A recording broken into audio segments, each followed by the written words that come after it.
Prologue. Had to think that I would be done in by my own student. Yuji, you are really a pain until the end. Cough. A white-haired man laid on the ground, his body bloodied as he murmured softly. Sensei. Next to him, a young man, clearly still a high student, was tearing up. His body, covered by black tattoos that were slowly fading away. His expression was full of guilt as he gritted his teeth. It's all my fault.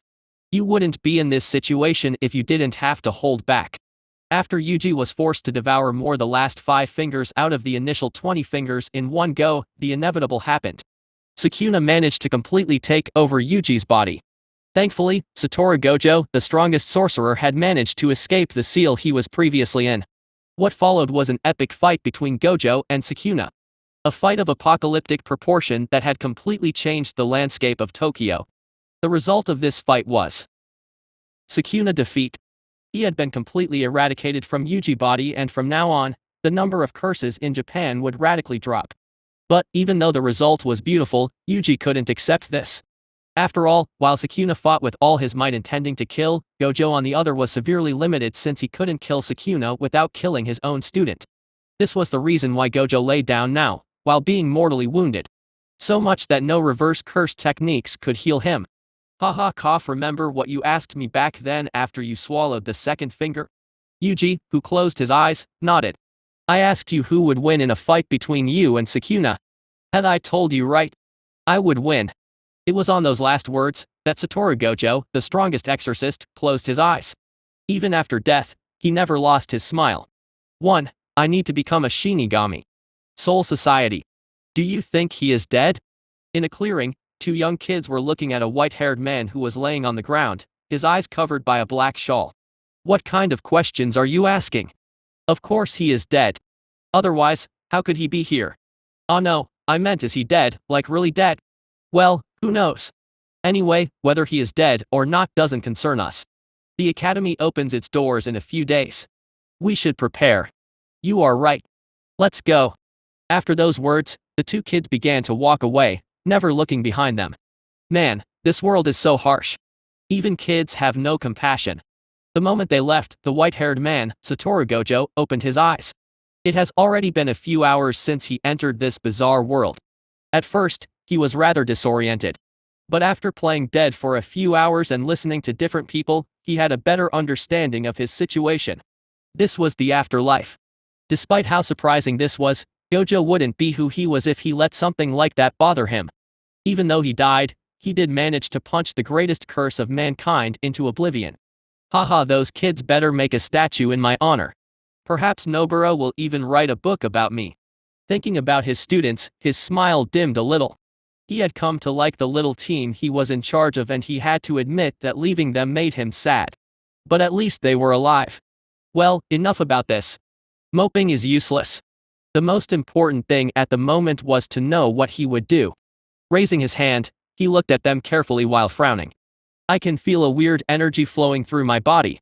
But this isn't cursed energy. He didn't know how to describe it, but it was something purer. As the name said, curse energy was born from the malice of the human heart. From it, monsters known as curses could see the day, and people known as sorcerers used this energy to deal with them. In the first place, I am dead, right? So how come I can feel sleepy, tired, and hungry? This was another problem he didn't really understand. But the worst. He frowned as he focused. This lasted for a few seconds before he sighed. For some reason, I have managed to keep the 6 eyes, but I lost Limitless. This was a heavy blow. Since he didn't know how to use his current energy, for now, he could do nothing. Even though the 6 eyes would be extremely useful in helping him control this new energy source, losing Limitless means that he had lost more than 80% of his full power. Thankfully, he wasn't in a dangerous zone or anything of the like. I do not have enough information. I have no money, no house, and I am wearing some weird-ass kimono. Man, this is really a great start. I feel like the hero in an RPG. Even though the situation was rather dire, he was still able to laugh at it. It wasn't because he was naively thinking that everything would be alright. It was just that he refused to bow down to adversity. Standing up, he began to follow the road the 2 kids took. He could feel a large cluster of energy like the one flowing through his body. Those were his first steps in the Soul Society. Minus minus. After he left the place where he was previously laying down, it didn't take long for him to see what was most likely a city. Though, after reaching it, calling it a village or a slum would have been better. Once there and after asking a few questions, he surprisingly got answers rather easily. After all, most, if not everyone here had once been in the same situation he currently was. So this place is really the afterlife. Sitting on a rock on another side of the city, Gojo sighed wistfully. Somewhere in the corner of his heart, he had still been a little unbelieving, but now, there were no doubts. But what really ticked him off about his current situation wasn't him dying or appearing in the afterlife. I fought to protect the world and after my death, I am sent to the slum of the afterlife? Or perhaps is it because I was cheating? But hell, it shouldn't have been enough to offset my good karma, right? He joked a little to himself before finally sighing once again. If all the information he received were accurate, then, he was in the Soul Society, more precisely in the 80th North District of a zone called the Rukunga. The zone where lost souls generally appeared. But out of all the information he received, the one that particularly caught his attention was Shinigami and Hollow. After dying, people generally had two destinations depending on their luck. Either their souls were guided by Shinigami and they could enter the Soul Society, or they became hollow and entered the Hueco Mundo. This is truly like sorcerers and curses. What's more, hollows are born from souls and Shinigami are also evolved souls. Basically, they use the same energy source. Like how sorcerers and curses use cursed energy. What's more, Shinigami can visit Earth to kill hollows. This was very important. He didn't know what happened after he died. Even though he did manage to completely seal Sukuna inside Yuji, who could know what would happen if he could go back to Earth. Of course, this is with the assumption that time flows the same. At least, from the clothes and way of acting, he was sure that this heaven had a relation with Japan. But there were too many unknowns. But thankfully, he now had a solution. I need to become a Shinigami. 2. First kill, 1. So, where the hell I am? A young-looking silver-haired man stood in a forest while munching on hard bread. He couldn't help but frown as he looked at his surroundings. Hey. Are you sure you aren't messing with me? Looking behind him, he glared at a brawny man who immediately began to shiver under his stare. It has already been about 1 week since he left the 80th North District, which was one of the worst districts ever. On his way, he had been mugged many times by different groups of bandits. But since they didn't hold any killing intent, he simply beat them up after taking away everything they had and all the information they could give. The one shivering behind him currently was his latest victim, and he finally decided that having a guide could help speed things along. Sir, I am not lying, this is really the most direct way to enter the First West District. Gojo frowned a little at how he went from north to west because he got lost on the way, but aside from that, he was happy to know that he was closer to his goal. The 360 districts of the Soul Society were divided in 4 directions and 80 districts for each zone. The closer the district was to the Serte, the better the environment. What's more, the only way to pass the Shinigami test for the academy was to reach one of the 4 first districts. Even in the afterlife, the distinction between classes still exists. Chortling to himself, he ignored the cowardly bandit and began to walk while whistling. Behind him, the bandit hesitated a little and thought about fleeing, but once he remembered how that monster in front of him beat up his entire team, he could only hide his desire to flee. This small movement wasn't missed by Gojo, but he didn't care. He was more busy trying to understand the energy flowing through his body.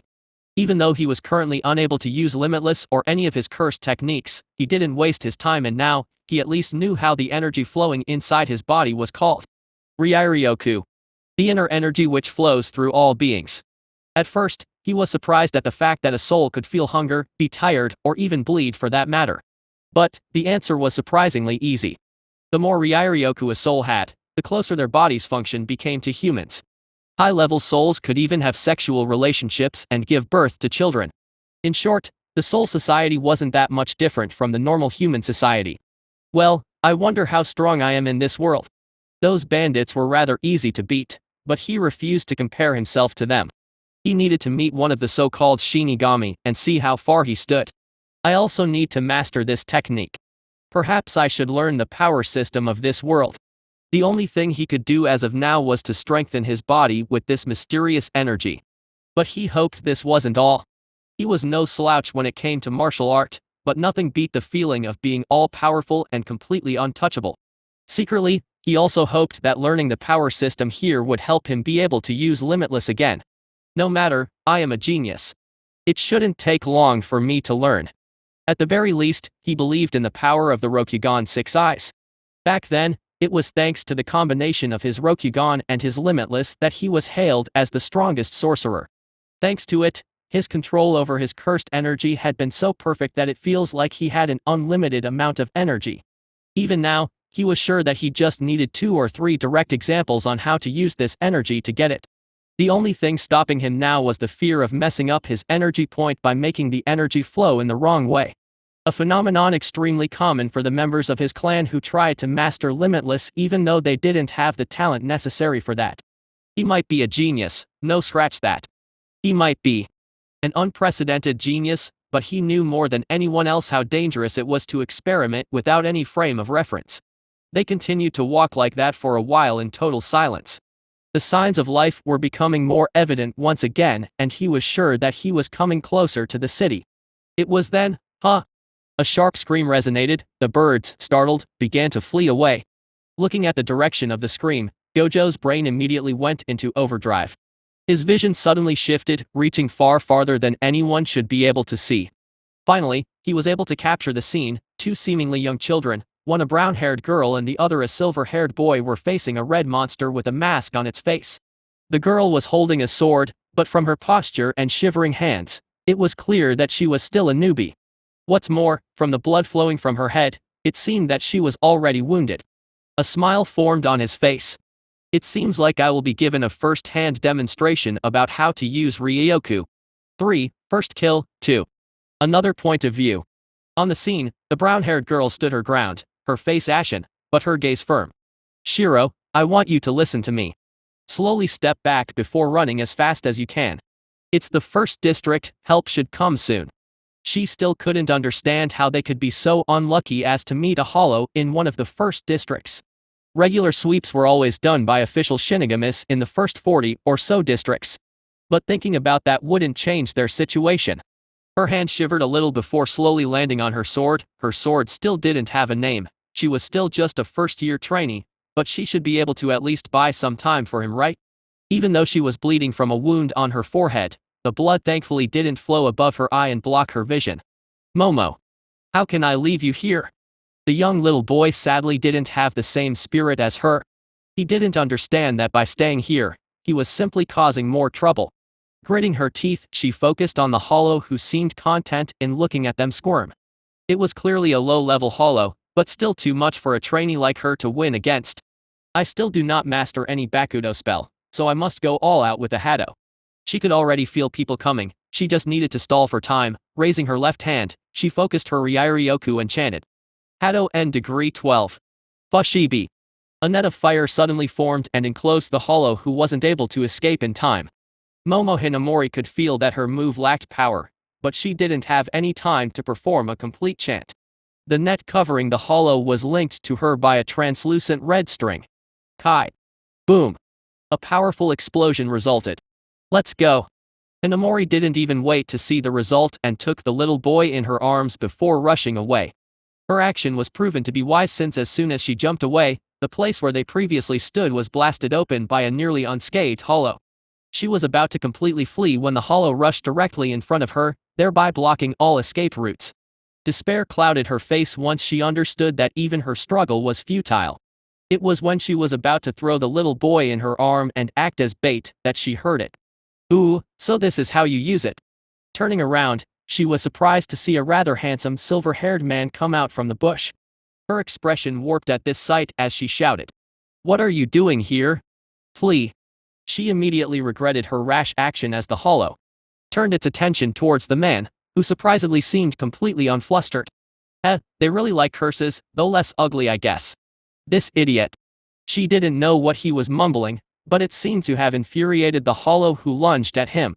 She wanted to close her eyes, but it was then she felt it. A monstrous Ryutsu that seemed to push down everything around him. How was it again? Yeah. Gently raising his hand, he murmured. Hado N degree 12. Fushibi. Kai. Her vision was immediately dyed white. Minus. Shiro. Momo woke up with a startle. before looking around her. Oh, you finally woke up? Her gaze landed on a silver-haired man sitting in front of a fire. Looking suspiciously at the man, she asked, "Where is Shiro?" "You know, it's pretty rude to talk like this to someone who saved you." Hearing his words, she suddenly remembered what happened. The last thing she saw before fainting was this man using the same technique as her, but with a completely different output. Thinking back to how rude she had been to her savior, she blushed and apologized. Don't mind. At least you know how to recognize your mistakes." Gojo waved his hand. As for that little shrimp, he pointed behind him. There, the young little boy that accompanied her was bound by many threads and attached upside down on a tree. Wah! Gojo grinned as if he succeeded in a little prank. "That boy wasn't as polite as you, so I had to punish him a little." Momo shivered a little before nodding. She wanted to plead a little, but before she could speak. "Now, little lady, see, I didn't save you from a need to play at being the hero. Isn't it normal that you give me something in exchange? Well, what do you want?" She stuttered as she asked. His eyes seemed extremely piercing as he looked at her up and down. "Let me examine your body, will you?" Her face became immediately completely flushed. 4. The power of the Rokugan. "Let me examine your body, will you?" Her face became immediately completely flushed. Wah! Wah! Wah! She began to stammer, so shocked that she couldn't even gather her thoughts correctly. After all, even thoughts she was already in her hundreds, she had died when she was a teen, and be it back then or Earth or here in the Rukanga, the amount of contact she had with people of the opposite sex was pitifully low. What should I do? For a genius like her who was already able to use Kido even though she entered the academy a few months ago, this was the first time she was stumped by a question. Hum. Above her, she could hear the muffled screams of her friend. He was most likely trying to ask her to not listen or something. Sadly for him, those actions were what pushed her to make her decisions. With steam flying above her head, she lowered her trembling hand and slowly brought them toward her clothes. The man was without a doubt very powerful, and he did save their life. But, just as she was about to disrobe, she was stopped by a hand. Raising her head to stare at the man with her teary eyes, she wondered if he wouldn't even give her the right to take her own clothes off. Gojo meanwhile wore a rather bitter expression. He had just been trying to play a prank. How could he have thought she would react like that? This girl is more naive than I thought. She seems like the kind to be used then discarded by some bad man. Now, how do I explain that? He was smart enough to understand that saying that everything was a joke was perhaps the most stupid action. As such, taking a serious expression, he nodded. Well done. I was curious to see how far you were willing to go to repay your lifesaver. Your actions surpassed my expectations. Now, this is enough. When you are awkward, just bullshit your way out. This was a test. Indeed. I am sorry for the grief I caused. I hope you will forgive me. He had been bullshitting about the test, but he was indeed sorry. Making a young girl cry wasn't one of his hobbies. Though, making mature women cry in pleasure was something he very much enjoyed. E/N, what about traps? Wiping her tear with the back of his hand, he stood up and stretched his hand toward her. My name is Gojo. SATORU Gojo, what about you, little lady? Sniffing a little, she took his hand and stood up with his help. My name is Hinamori. Momo Hinamori. I am a first-year student in Shinao Academy. OH. Seems like I really hit the jackpot. Exclaiming in surprise, he said, incredible. So you are a future Shinigami. Then he frowned. I thought the entrance exam was underway. Momo shook her head. We have an entrance exam for new students every semester. Currently, the first semester students are on holiday. This is why I was able to come to meet Shiro-chan. Raising her head, she remembered how her childhood friend had been tied and suspended on a tree. Bowing to Gojo, she pleaded, Gojo-san, I know Shiro-chan can be a little brash sometimes, but he doesn't mean anything bad. Please forgive him. Looking at the bowing girl, Gojo simply shrugged. He had always been a little weak about such headstrong but kind and naive people. Yuji was like that, and now he also had to deal with another one just a week after death. A few minutes later, a sullen white-haired boy was bowing with Hinamori. Once again, thanks for saving us. Hinamori said before glaring at the boy next to her, sighing a little. The boy finally opened his mouth. I apologize for my previous conduct. My name is Toshiro Hitsugeya, thanks for saving us. Gojo stared quietly at Toshiro. He hadn't paid attention to it previously, but the amount of energy dwelling on this little boy seemed far larger than anyone he met previously. Since even Hinamori didn't have a third of his energy despite being a student, this means that either Hinamori was below average or it was this boy that was far above average. Smiling, he patted the head of the boy, who was resisting the urge to swat his hand away. You should have already heard my name earlier. Now then, how about we go together to the first district? If this girl is like Yuji, then this boy is like Megumi. Even the way he acts is as cute as him. Teasing Megumi had been one of his favorite ways to pass time. It seemed that he wouldn't be bored for now. Hinamori accepted his proposal. After being nearly killed by a hollow, she was still a little jumpy, and being with someone strong was helpful. Gojo-san, are you going to report the situation to the Serte? Gojo suddenly stopped and pointed at his own face in surprise. Me? Why should I? It was Hinamori's turn to be surprised. Aren't you a member of the Kido Corps? The Kido Corps, alongside the Goti 13 and the On Mitsukido, were the armed forces of the Soul Society. As the name indicated, the Kido Corps specialized in the usage of spells, and people excelling at all kinds of Kido were accepted. From the lack of a sword and his powerful usage of the Hado spell, Hinamori thought that he was one of them. Once she explained her reasoning, Gojo laughed out loud before finally answering, "Sorry, I didn't mean to laugh at you. Also, I am not even a Shinigami yet. I just entered the Rukenga not long ago." This time, Momo and Toshiro were completely dumbfounded. Momo even more so, since his weird words, when he saved her from the hollow, came back to her mind. So, he really learned the Hado I used after just one look. Feeling the gaze of awe on him, Gojo smiled. No matter if he was dead or alive, being gazed in awe was always a good feeling. 5. Ryutsu Ryairyoku Ryishi. Come on. How long do you intend to pout? But. Hinamori kept walking, her mind still reeling at the revelation. After his revelation, she still couldn't believe him. And as such, used a few spells she knew as a test. The result was devastating. No matter what she used, he simply needed to take one look to replicate it. The worst was that he didn't just replicate it blindly, but really understood the way it worked, even though he clearly suffered from gaps on the theoretical aspect. In the end, she could only kneel in defeat and accept his supremacy. She could now understand the feeling of shock her senpai in the academy felt when she became able to use low-level Kido without any chant just a few weeks after she joined the academy. Hinamori wasn't an arrogant person, but she had to admit that being praised as a genius so much until now went a little to her head. Now though, she understood that she could only be called a genius when compared to most Shinigami. Gathering her spirit, she clenched her fist. Yosh, I need to work even harder. Gojo could only smile dumbfoundedly at how fast this girl kept switching expressions. Still, she was rather funny. Now that we have consensus on the fact that I am an absolute genius, why don't we speak a little? I am really interested in entering the academy, but getting some basic knowledge would be helpful. The last bandit he captured already fled the moment he rushed to save Momo. But he didn't really care about that man. So he didn't bother chasing him down. Hinamori nodded. Well, Gojo-san, do you have any particular question? Gojo nodded. He had one particular question. Something that really bothered him. Why can we bleed? He could understand powerful souls needing to eat, but he really couldn't understand why they could bleed. Even more so since low-level souls could also bleed. Hinamori smiled in understanding. This is a rather normal question. Hinamori closed her eyes in order to gather her thoughts.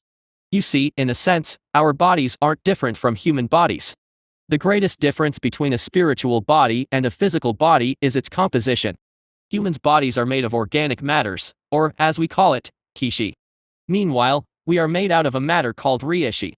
Saying so, she raised her hand and began to gather energy in her hand. This isn't just our bodies. The grass on the ground, the clouds in the sky, the tree, even the very air we breathe, everything in the Soul Society is made out of ryishi. At a certain level, some techniques can be used with ryishi. Like the shunpo. Sadly, first-year students like me still didn't learn it, so I can't show it to you. She seemed really regretful about not being useful, but Gojo didn't mind. It wasn't as if he could get all the information in one go.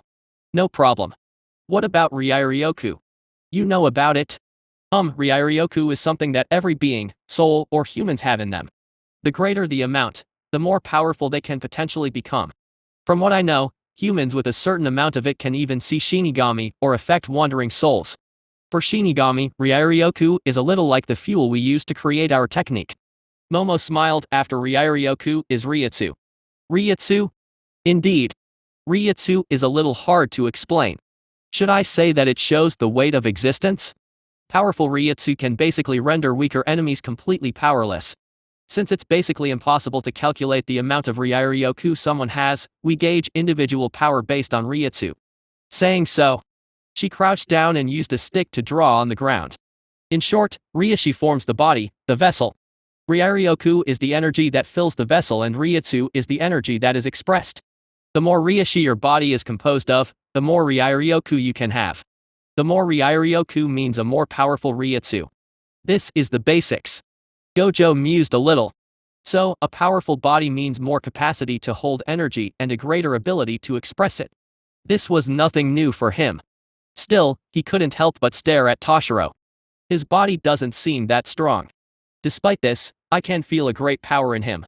I guess he is a little Yuta. Yuta was one of his first students. A special grade jujutsu sorcerer. When he first met him, the boy had been scheduled for execution because of a power he couldn't control. Even now, his weak body was one of his weaknesses. Though, with his insane amount of cursed energy, it wasn't really a problem either. Also, he sighed at how he was trying to see his students in those two. It seemed that he missed his life more than he thought he would. Thinking about it, something suddenly occurred to him. Hey, have you ever heard about cursed energy? Curses. Or sorcerers? Inamori and Toshiro looked at him in confusion. Curses. Are you talking about Hollow? As for sorcerers? I think the only human clan with power was called Quincy, not sorcerers. 6. So what if IT isn't my world? After his weird question, Gojo had been surprisingly silent for a while. Momo and even Toshiro had been a little worried. After all, even though it has only been a few hours since they knew him, they could see that he was somewhat shocked. Gojo, of course, remarked that he was worrying them. But he was simply too busy thinking to care. After asking Momo a few more questions, he was sure that the two of them had without a doubt lived and died in Japan. Though he was surprised to learn that they died during the feudal era. They lived in Japan without a doubt. It was one thing for them to not learn about curses when they were alive, since jujutsu sorcerers always did their best to hide things from the normals. But it was weird for Momo to not know about it after entering an academy that formed soldiers. Then, he deducted two possibilities. 1. Curses were a high-grade secret that first-year students couldn't know. But the existence of hollows made this impossible. Then, the second and most likely was that he was in the afterlife of a parallel dimension. When you erase all possibilities, even the most impossible become reality. Once his thoughts reached this conclusion, he couldn't help but feel a little lost. One of the reasons he had decided to become a Shinigami because he wanted to see what happened in the living world. But now that this goal was most likely impossible, he didn't know what to do. Gojo-san? Are you alright? Inamori knew it was a stupid question, but she couldn't help it. Giving a reassuring smile, he patted her head. Do not worry. I am more than alright. Moping was useless. Reality couldn't change just because he was unwilling to accept or unable to advance. What's more, if he landed here, it meant that it wasn't impossible to do the opposite. Wasn't it just traveling through dimension? He was SATORU Gojo and there was nothing impossible to him. I still need to first become a Shinigami to have more access to information or secrets. I also need to recuperate Limitless. Well, let's go. Minus.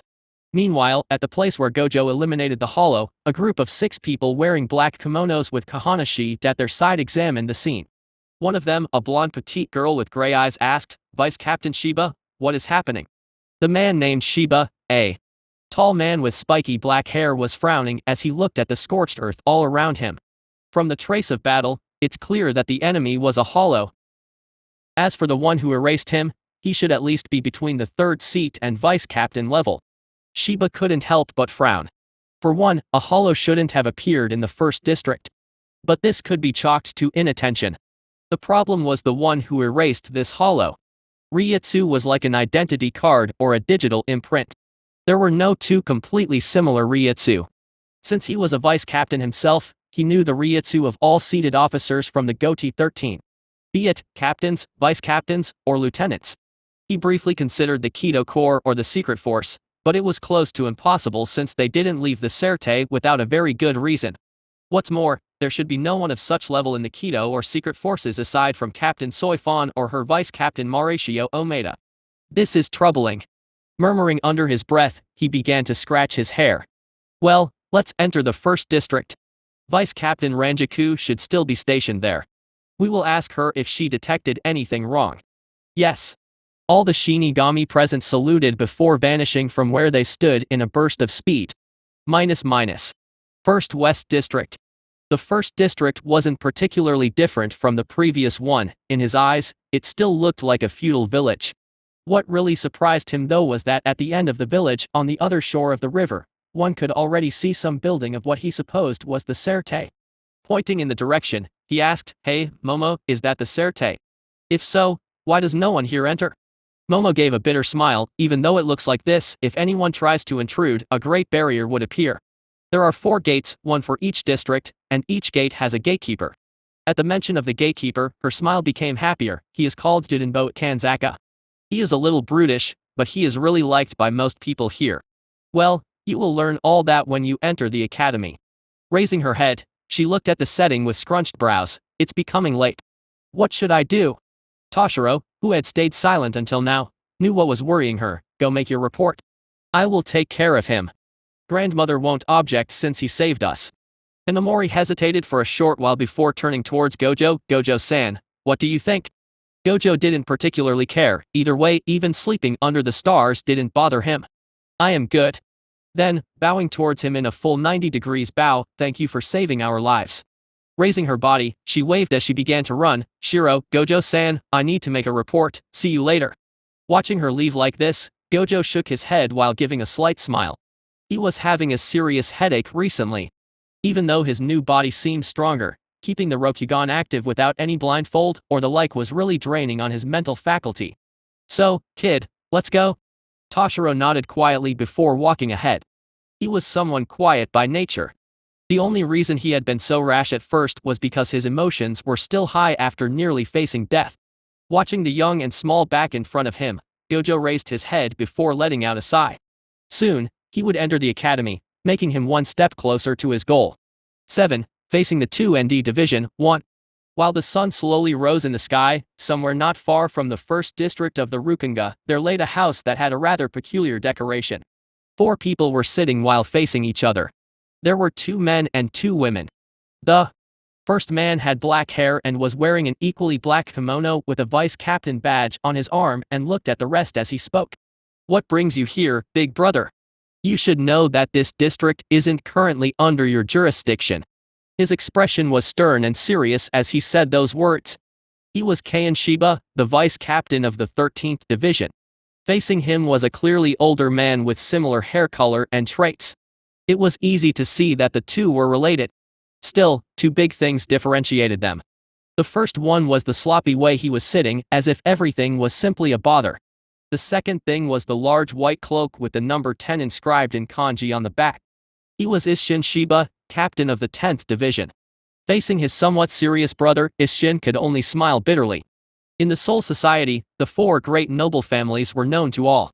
Families so powerful that even the Central 46, the governing body of the Soul Society, had to respect them. They were the Shin, the Kuchiki, the ISE and the Tsuneoshiro. What few people knew was that in reality there weren't 4, but rather 5 great families. The Shiba being one of them. Sadly, for some unknown reason, the Shiba family lost its status and worse, was even booted out of the Serte. Currently, since the eldest son of the family was a captain, it should have been possible to at least reinstate the family as a minor noble. Sadly, nothing of the sort happened. For how long are you going to be angry? You know very well that I am not interested in becoming the head of the family. Kaindo shook his head. This isn't the reason. Though I hated you because of this in the past, after entering the 13th Division, I understood how deep the waters in the Serte were. What simply pisses me off is seeing you act like some tragic heroine who sacrificed herself for the family. A vein popped out on his forehead when he heard this. The muffled laugh from the 2 women present didn't help. Kukaku, Ranjaku, don't tell me you find it funny. Kukaku Shiba, a black-haired young woman with rather enticing curves, covered her mouth as she shook her head. Her green eyes were flashing with amusement, but she didn't wish to further shame her eldest brother. Ranjaku Matsumoto, the vice captain of the 10th Division on the other hand, was already laughing out loud. Her long blonde hair swayed as her incredibly large breasts heaved. The two women's clothes revealed quite a bit of cleavage. But even though Kukaku was by no means small, Ranjaku was simply on another level altogether. Ignoring the laughing duo since he was already used to their antics, Keian looked back at his brother. So, answer me, why are you here? Scratching his head, Isshin sighed before continuing. The geezer sent me after we received the report from that trainee. It's already weird enough for a hollow to appear in the first district, but the fact that a new soul could supposedly use Kido after just one look is unheard of. It has already been 3 days since Momo made her report. Keian couldn't help but frown. What about my captain? Well, you know how bad his health is. He had a problem during the reunion. What? Keian immediately rose from his position. It was well known that the captain of the 13th Division, Joshiro Yukidake, despite being one of the oldest captains, also had a very fragile health. Don't worry. That double-faced psycho took care of him. Keian let out a sigh of relief. He knew who his brother was talking about. Ritsu Onakana, the captain of the 4th Division and the best healer of the Soul Society. Sitting back, he let out a sigh of relief. I see, if he is in the hands of Captain Onakana, then we have nothing to worry about. Still, why are you always insulting her? Even though I admit that she can be somewhat rough during her treatment, I don't think she is two-faced. Haha, if only you knew. Like Yukidake, Isshin was also one of the oldest captains in the Soul Society. But compared to Onakana, he could only calm himself as a junior. After all, she was nearly as old as the captain commander, making her a woman more than 2,000 years old. But this wasn't all. He knew very well that the captain of the 4th Division hadn't always been the gentle and warm woman she portrayed herself to be. The fact that she was the first Kentucky as well as the first captain of the 11th Division was enough to prove how violent and bloodthirsty she was. What's more, before becoming a founding member of the Goti 13, she was known as one of the most diabolical criminals in the Soul Society. Still, this was something of an unofficial secret, and since he didn't want to receive a visit from that crazy psycho, he decided to change subject. Forget it. Anyway, we in the 2nd Division received the mission. First, we are to monitor him to verify if he really has a level equal or superior to a seated officer. Second, if we determine that it's indeed the case, we have to determine his tendency. If he is clean, we are to make sure that he enters the academy. Someone as talented as him would be interesting to have. What if he is dangerous? Keian asked. Then, we kill him. Minus. Sneeze. Somewhere else in the Rukanga, a silver-haired man who was standing with his torso naked and had many white bandages covering his eyes sneezed a little. Man, is someone talking behind my back? Or perhaps you are just cold because you are standing like an exhibitionist so soon in the morning? An equally silver-haired boy, who could pass for his brother, remarked sarcastically while munching on a slice of watermelon. They were of course Gojo SATORU and Toshiro Hitsugaya. Gojo didn't seem bothered by the sarcasm and simply wiggled his finger. TCH. You don't understand. My body is a true work of art. You should be happy to be in the first seat to appreciate it. Don't you think so, Momo? Momo, who was also happily munching on her watermelon, was startled at being called on, then looking back at Gojo's well-defined body, she could simply nod while blushing. It wasn't as if it was the first time she saw a man without his shirt on. After all, most Shinigami were men. It was a rather common sight in the academy. Still, she had to admit that she wasn't used to seeing a man like that too up close. It was even more so since Gojo was extremely shameless and would always tease her one way or another. E/N, I would say pedophilia, but we all know she's basically a lowly baba. In the 3 days they passed together, the three of them became rather close and quite friendly. Gojo, having his ego soothed once again, went back to doing his routines. Because of his new body, even though it seemed similar to his previous one, there were many little differences. As such, he needed training to get back the control he had in the past. Well, Momo, finish your snack and come. I am done warming up. Momo buried her head deeper in the watermelon and finished it in one gulp before rushing toward Gojo. Another thing that happened during those 3 days was that Hinamori would always train with Gojo. Even though it has only been 3 short days, her ways of moving, breathing, and situational awareness were at a completely different level from 3 days ago. After all, even though her understanding of Kaido surpassed Gojo for now, the fact that he had been fighting against curses for more than 10 years back when he was alive was something that would vanish. By imparting those experiences to Momo, he was changing what was already a genius into a monster. After a few hours of training, Gojo stretched a little before leaving the sweating and heaving Momo. Well, I need to do something. Repeat some level low Bakudo. Shiro, don't let her slack off. K. Toshiro waved his hand disinterestedly while Momo began to execute herself. Minus. After leaving the two kids who somehow became his students before he understood what was happening, Gojo left the compound and headed somewhere.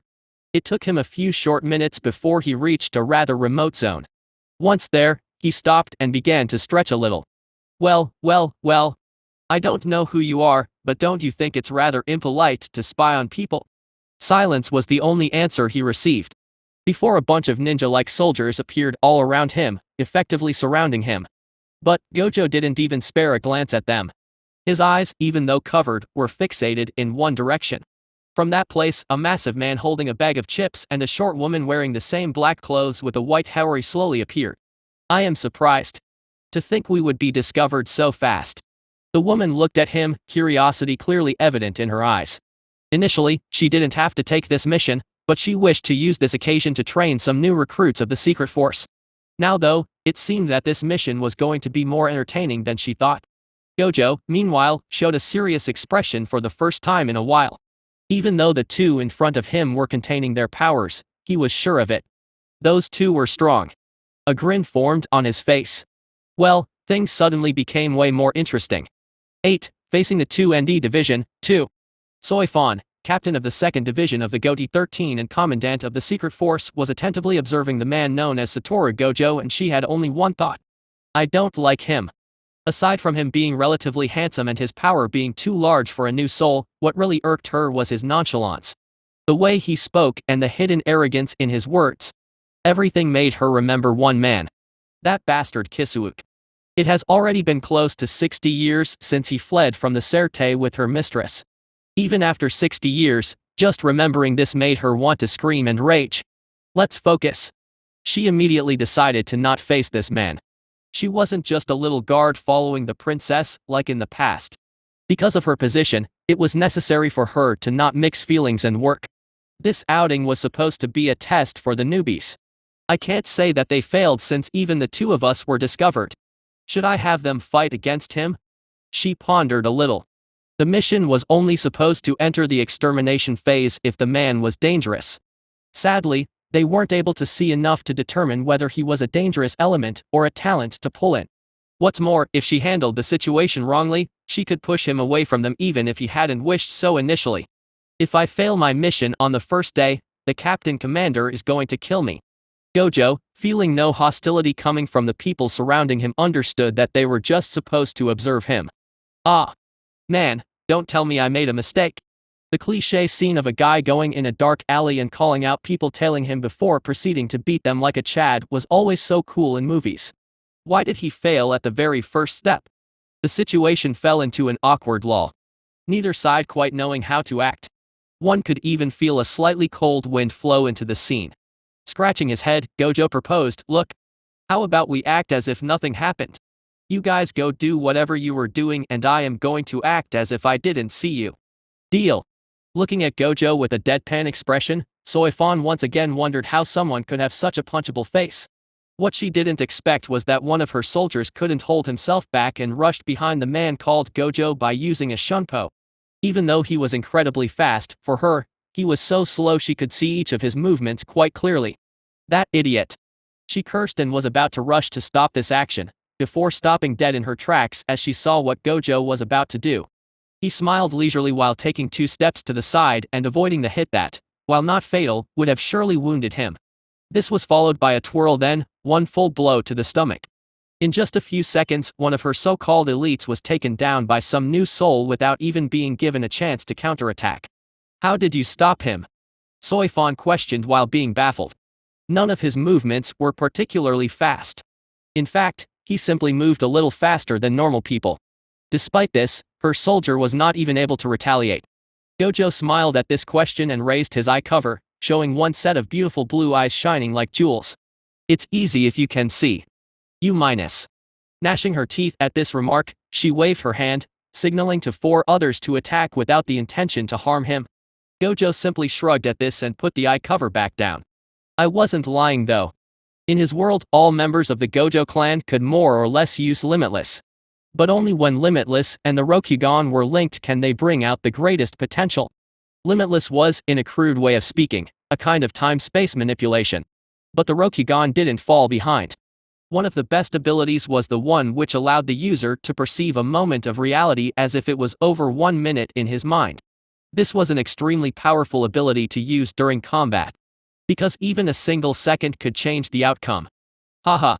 Man, those guys sure are jumpy. In his current world, the world only he could see, all colors slowly faded until all that was left was a monochromatic white and black. Some people might think that it was some weird power, but in fact, they would be wrong to assume so. This is really good. Laughing, Gojo slowly watched as all the people jumping towards him appeared as if they were slowed down. Those guys were so straightforward that it was hilarious. What's more, his current body was far stronger than his old one. Thanks to this, he was able to use more power than in the past. Well, if I had Limitless I wouldn't even need to dodge. While leisurely thinking about how he would recover Limitless, he began to act. Minus. What happened next was something Soy Fawn could not understand. In the past, she had served as Princess Yoruiki's personal guard and was a witness to how her princess went from just a lord like any other to the fastest person ever. Even to the point of obtaining the title of Flash Goddess. As the current commander of the Secret Force, a unit specialized in the use of Shunpo, she was already used to all feats of speed. She could have accepted it if the man moved so fast that he was invisible. But he is so slow. He wasn't particularly faster than the assailants, he didn't use any Kido either. Despite this, not one of them was even able to touch him, much less wound him. It was as if he was able to see the future. Each of his steps would place him in the most ideal place to either avoid or counter the attacks. Sometimes, he would even make them hit or disturb each other. Even energy-wise, he didn't display an overwhelming power, but rather, he used just the necessary amount of strength each time. The worst? He was doing all this with his eyes covered by a blindfold. 9. Gathering attention. The fight didn't take long and ended as simply as it began. All the members of the squad were still surrounding Gojo. After all, he didn't hit them that heavily, and they had been trained to be able to fight even with crippling wounds. Still, even though they weren't all that wounded, their ego was nearly destroyed. This fight was simply one of the greatest humiliations they had ever suffered from. Omeda, who was the vice captain of the 2nd Division, frowned when seeing them act like this and was about to step forward. However, he was stopped from doing so by a movement of Soy Fawn's hands. Captain. Shut up. She was looking at Gojo with an unprecedented serious expression. She didn't know how strong he really was, but he was without a doubt at least at the level of a mid or high-class vice captain. I will present myself, I am Soy Fawn, the captain of the 2nd Division and the commander of the Secret Force. What about you? Her tone had completely changed. While Soy Fawn hated frivolous men like Kisuke or this man in front of her, she also put martial prowess above everything. That was why, even though she already knew his name, she still asked it after introducing herself. This was her way of showing respect for someone strong. Gojo was the kind of guy who gave as much respect as he received. He had no reasons to escalate the situation since that captain didn't wish to do so. What's more, he was still in the dark about the situation in this world. Not to mention that antagonizing the army just a few days after coming here wasn't particularly smart. My name is SATORU Gojo, I don't have any fancy title though. E/N, Sorcerer Supreme. I see, then Gojo, do you want to enter the Secret Force? Minus. An hour later, Soy Fawn was sitting while facing Isshin Shiba. Another person she extremely disliked. She couldn't help but sigh inwardly as she wondered why most, if not all the captains in the Goti 13 were so frivolous. For once, Isshin didn't have his usual goofy expression. After all, he could understand how important the situation was. From what Soy Fawn reported, this man called SATORU Gojo wasn't someone to be trifled with. So, did he accept? He didn't give a clear answer. I guess he wishes to gather more information by going through the academy. Even though Soy Fawn was more or less refused, she didn't particularly mind and in fact, even respected the man even more. Being strong was one thing, but plunging headstrong in a situation without enough information was stupid.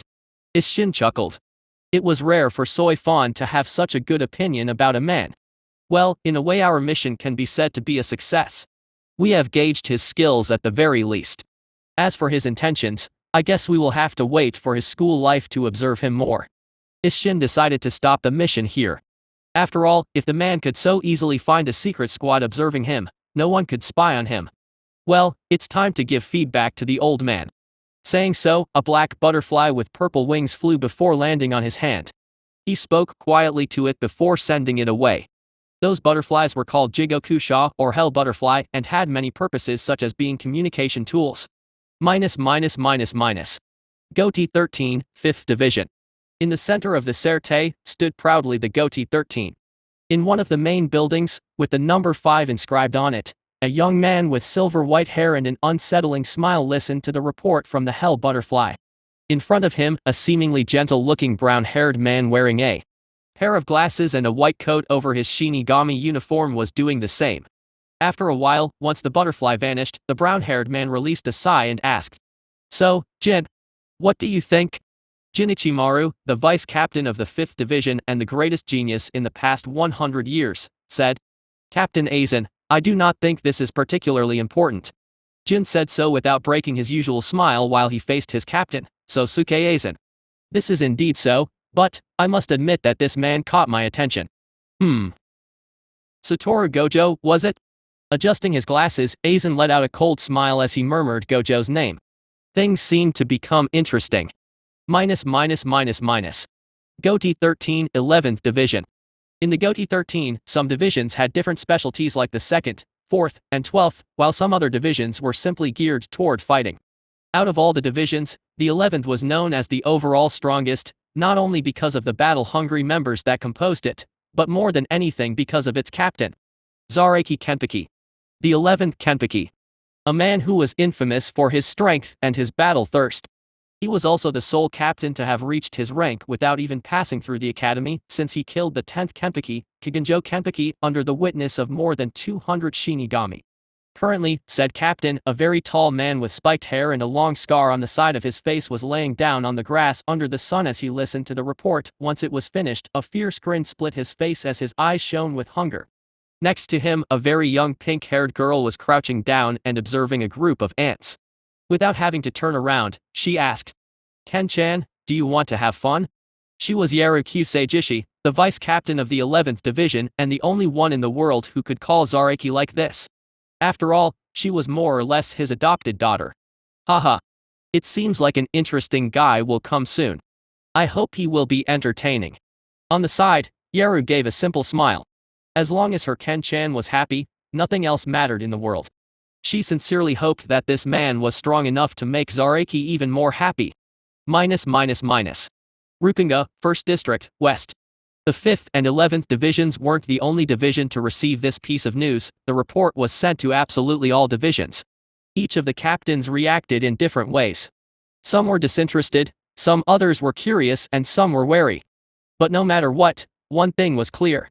Before even setting foot on the Serte, SATORU Gojo was already making waves. Meanwhile, the man of the hour, SATORU Gojo, was smiling blissfully as he ate a delicious cake. His expression, seemingly melting in bliss. 10, Test, 1. Rukunga West Gate. Today, as the sun stood high in the sky, a sea of people wearing rags or simple clothes walked en masse towards the west gate of the Serte. A zone they would generally avoid. The reason for this was simple. The test for entering the second session in the academy was about to begin. For most of the souls belonging to the Rukunga, this was the opportunity for them to get rid of the shackles of poverty and obtain a better life. Even though the success rate was incredibly low, they didn't care.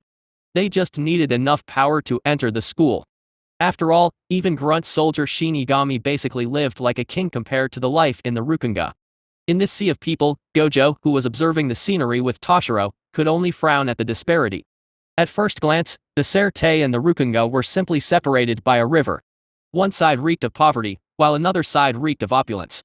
Despite this, the seemingly simple line was nothing more than an illusion. After all, Gojo could see the spherical barrier that was seemingly surrounding the Serte. He didn't know exactly how powerful it was, nor what effect it had, but it was clear that it was no game. Gojo adjusted the bandage over his eyes. He had searched for glasses, but the glasses he wore when he was alive were specially made to block absolutely all light. It wasn't something people in the Rukunga could create. Since they didn't have a face mask either, this was the only way to allow his mind to rest a little more. The Rokugan was without a doubt a cheat-like power, but the number of information it constantly sent was pretty overwhelming. After all, even now, despite binding his eyes, he could still technically see. E/N, wouldn't it be better if he just overloaded his senses every now and then to get used to them?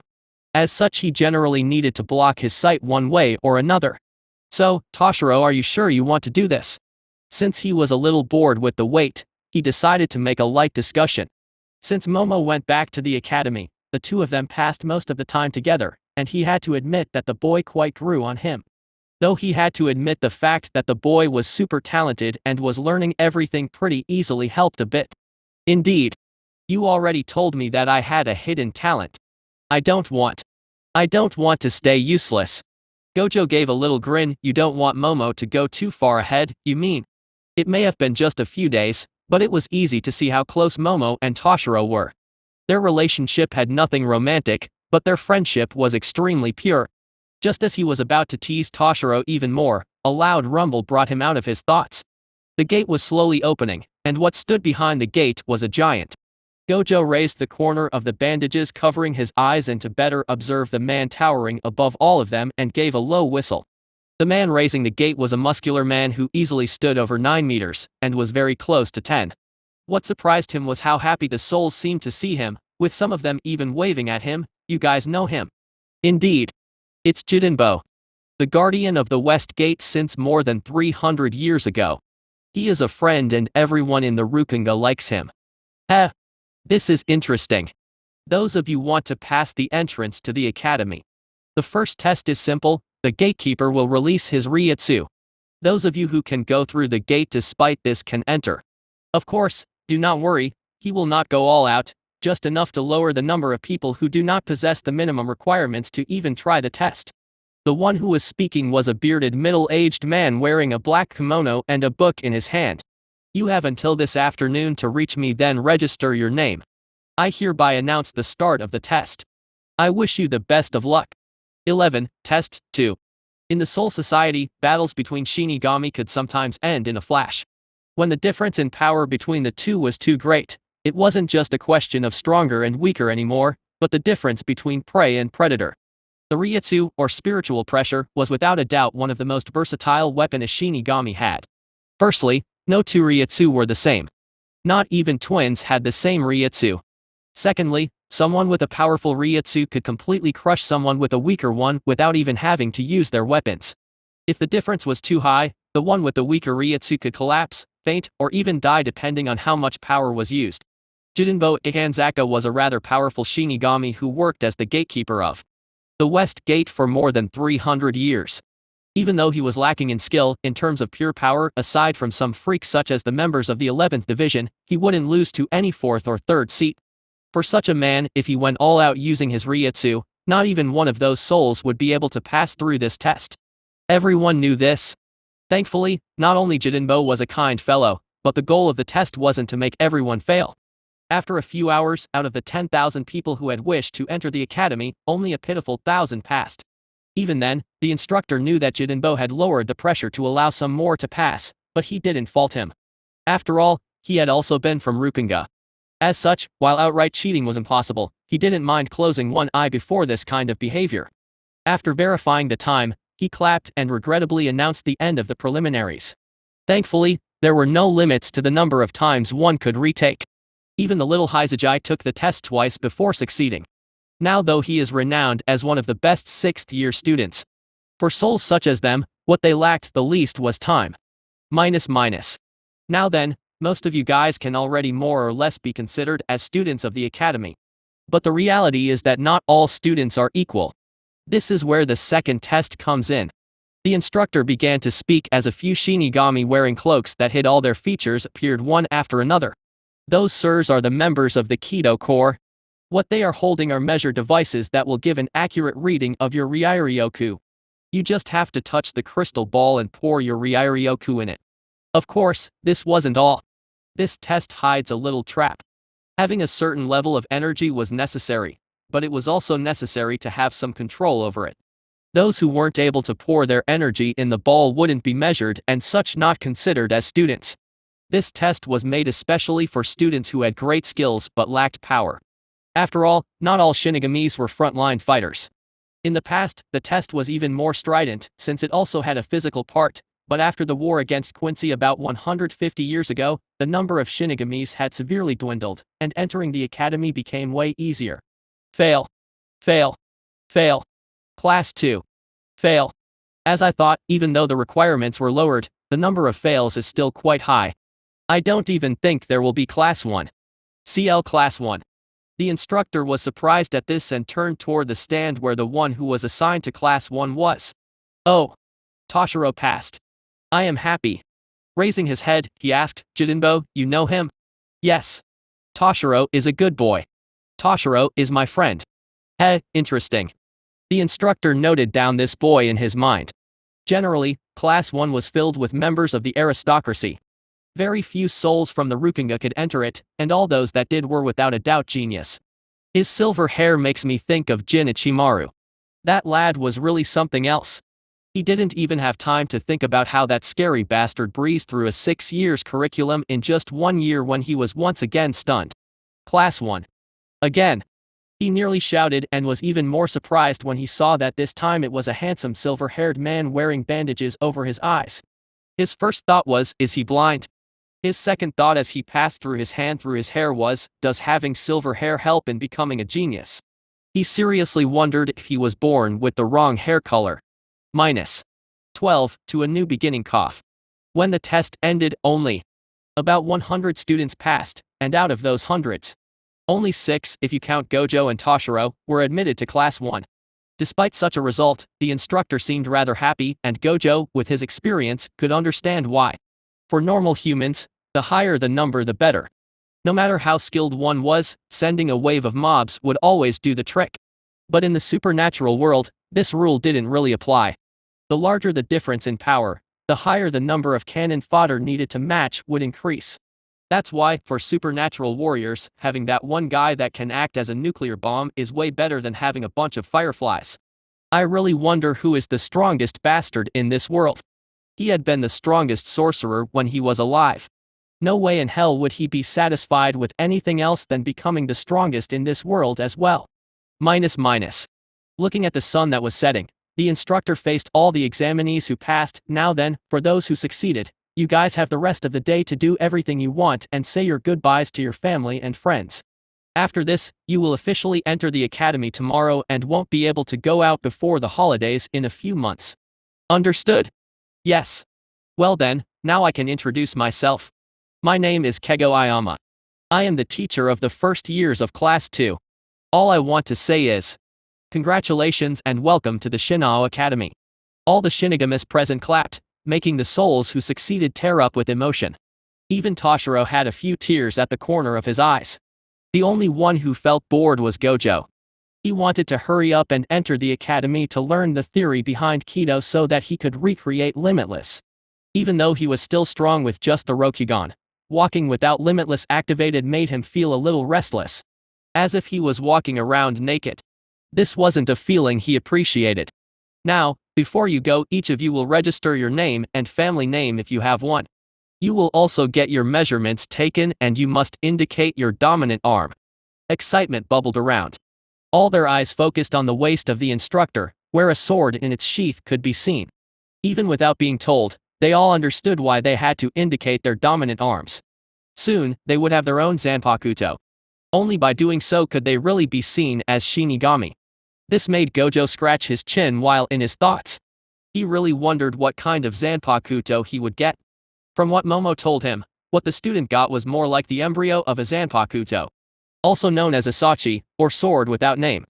Once an Asachi and a Shinigami got attuned, those with enough talent could allow their sword to give birth to a soul and awaken a name. Only by knowing this name could an Asachi be officially called a Zanpakuto. Furthermore, all Zanpakutos were unique since they were born from the souls of their wielders. Of course, from what she told him, just getting the name wasn't enough. But she wasn't clear about everything, so she hadn't delved much into her explanation. Well, it's good enough as long as I don't get some useless skill. Aside from some curiosity, he wasn't particularly thrilled about owning a Zanpakuto either. The most important thing for him as of now was to reach a sufficient level in Kido. If he was able to master Limitless once again, as long as he didn't meet some weird bastard able to mess with time and space or something of the like, he should be invincible. I should also master sealing techniques. If back then he didn't get stupidly sealed, things would have without a doubt been different.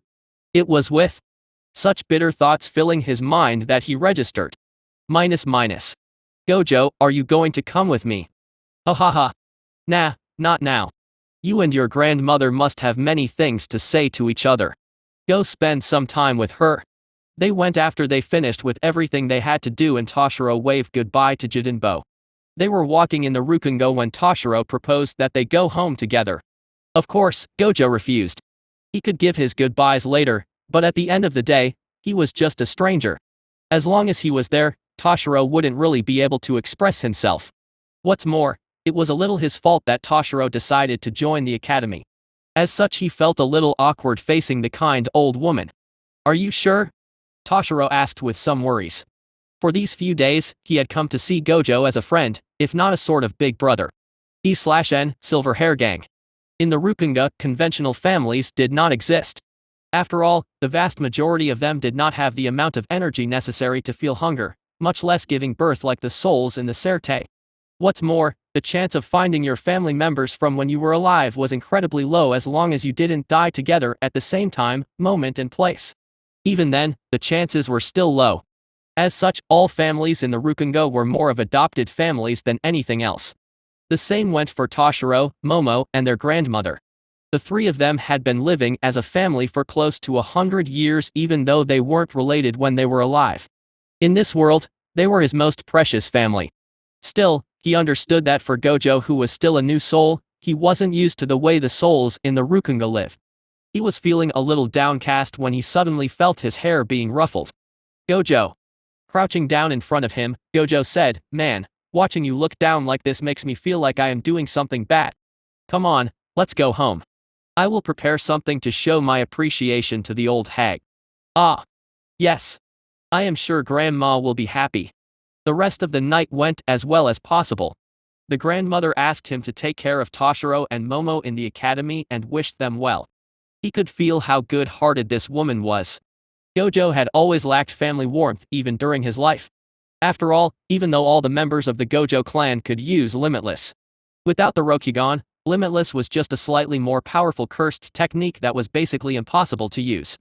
Because of that, since the moment of his birth, he had been basically worshipped as a god by all the people in his clan and was already the unofficial leader of the Gojo clan by the time he was in high school.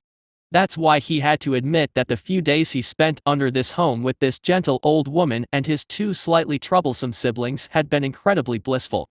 Looking at the full moon hanging high in the sky with a cup of cheapsake in his hand, Gojo gulped it all down in one go.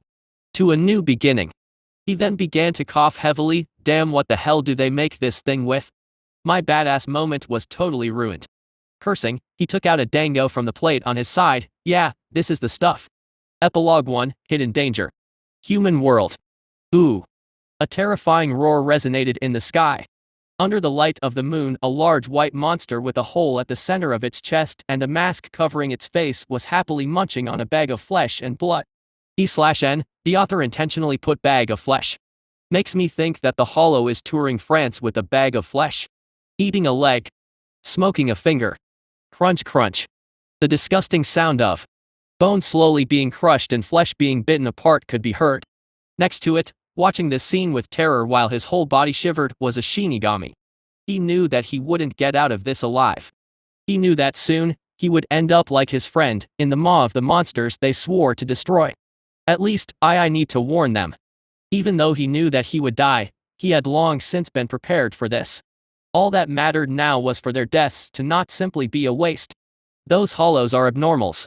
Their completely white colors aside, the fact that they could completely hide their Ryutsu made them great threats for normal Shinigami such as them. But this threat would vanish as long as the headquarter was in the know. Transmitting all he knew to his hell butterfly, he watched it slowly go away with a content expression. At least, I-. Shoot to kill. Shinso. E/N, suck the tip. Slutto. He wasn't even able to finish his sentence before his butterfly, then he himself was pierced by a ray of light so fast that he barely understood what was happening. The last thing he said as he died in regret was, "Vice Captain Ichimaru." Why?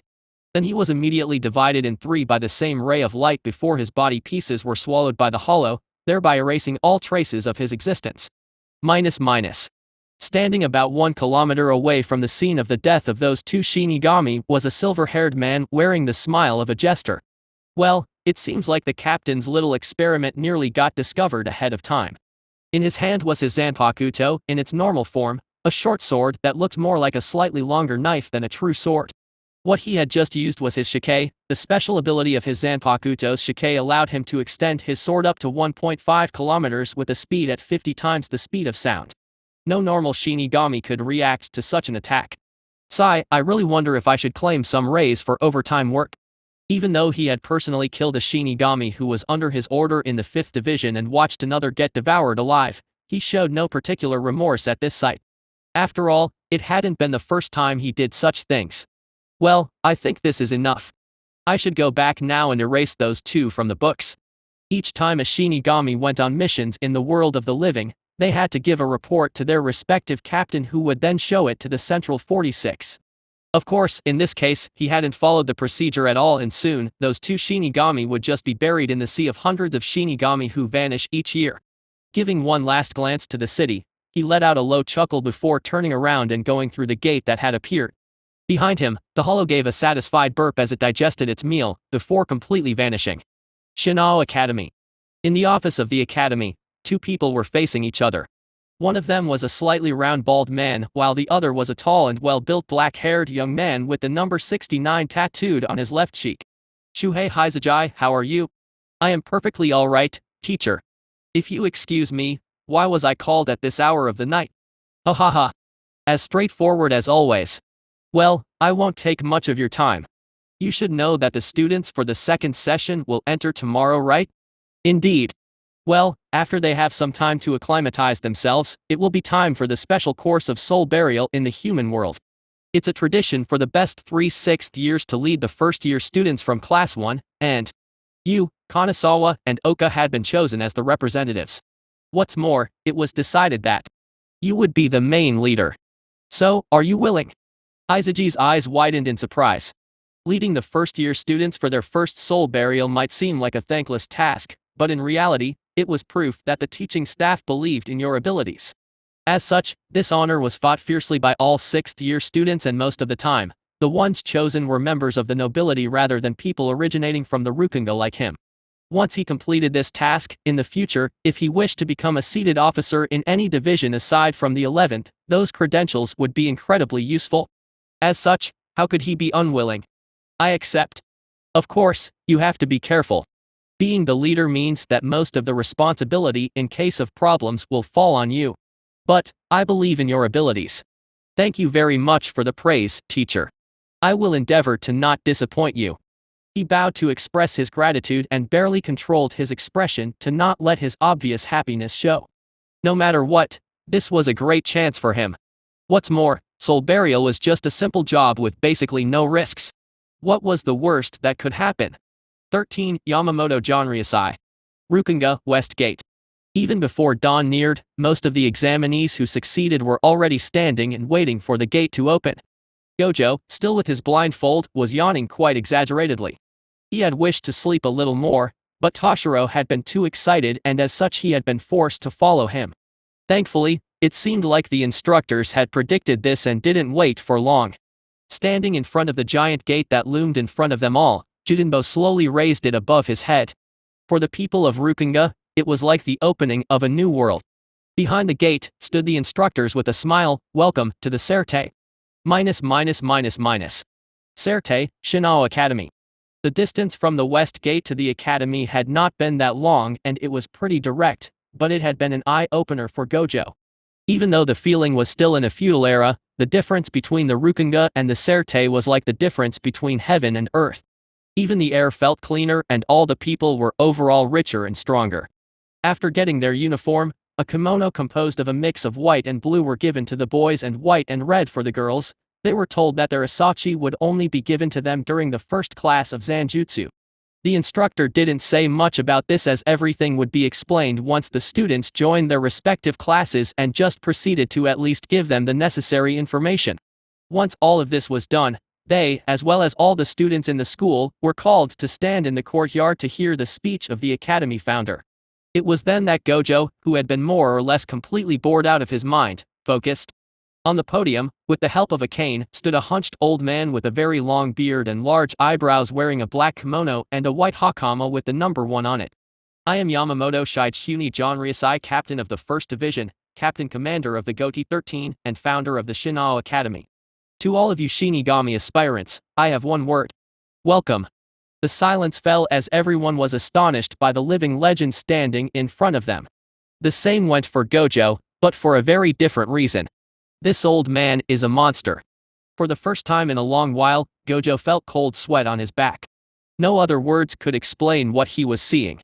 He had already seen a captain, but compared to the old man standing in front of him, Soifon was nothing more than a gentle candlelight, while this man was a veritable inferno. But was he afraid? The answer was no, it was all the opposite. He felt exhilarated. Gojo was strong. He saw himself as the strongest. But he felt no pleasure crushing those far weaker than him. Ha ha ha, this is the best. Meanwhile, Yamamoto was continuing his speech. I will be direct. I created this academy more than 2,000 years ago for one simple goal. Form and train the soldiers that will fight for the Soul Society. From this moment on, you guys are soldiers and will be treated as such. As soldiers, you must keep in mind this simple precept. Yamamoto slowly looked at all of them, his gaze only stopping for a short while on both Toshiro and Gojo. Do not seek out beauty in battle, nor glory in death. Do not think of your life as your own, and to protect what must be protected, cut down your foe from behind if necessary. Even as he said this calmly, his ryutsu covered the entire field, if not the entire school. Even though this aura had no bad intention behind it, it was so heavy that no one doubted he could crush 90% of all the people present if he so wished with just his aura alone. Gojo was one of the few who could still be standing without feeling short of breath, and he had to say that he quite appreciated those precepts. Even though the names were different, in essence, sorcerers and Shinigami weren't all that different. They were neither knights nor heroes. They didn't fight for honor or justice. They had a simple goal, to exterminate the Hollow's curses, and for that, nothing was too dirty.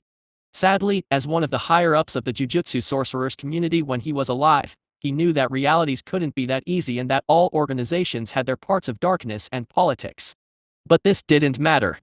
He had never fought for anyone or a cause in particular. He had never been filled with a sentiment of justice or a need to save the world like some of his students or companions. At the end of the days, all that mattered was that he needed to be strong, for only the strong could decide their own fate and live the way they wished. This was the truth when he was alive, and it seemed that this was also the truth in the world of souls. Meanwhile, Yamamoto, seemingly satisfied with the heavy silence, nodded as he said, "This is all. I will not bore you with a uselessly long speech. Now, follow the instructions and join your homeroom class in order to be introduced to the curriculum you will have this year. I wish you all a good year." With those words, he turned around and stepped down. This was how Gojo Satoru's first day in the academy began. 14. General knowledge. Differently from what it seemed, the Shinao Academy didn't only have 2 classes for each year. In fact, there were as many as 4 classes. The only difference was that the 3rd and 4th class were reserved exclusively for nobles who did not have any fighting talent. In those classes, the students just learned general knowledge and some basics but nothing deep. The 2nd class was the class that held the most students, noble or not alike. This class could also be called the normal class. Being a student from Class 2 didn't mean that one wouldn't become strong. In fact, there were examples of Class 2 students becoming seated officers. Though none of them ever managed to reach the level of vice captain or higher. Finally, Class 1, also known as the elite class. It was also the class with the smallest number of students, with the majority of them being nobles. All the students of Class 1 who did not die on the road became seated officers without a doubt, and aside from some small exceptions, all the current captains who went through the school had been in Class 1. Shinao Academy. Class 1 homeroom class. Class 1 was no different from any university class in Gojo's memory. It was a very large amphitheater that could easily house hundreds of people, though the number of students present was surprisingly low. Just about 50. The moment Gojo and Toshiro entered, they could see Momo waving at them quite enthusiastically. Gojo. Shiro-chan. Come here, I reserved a place for you.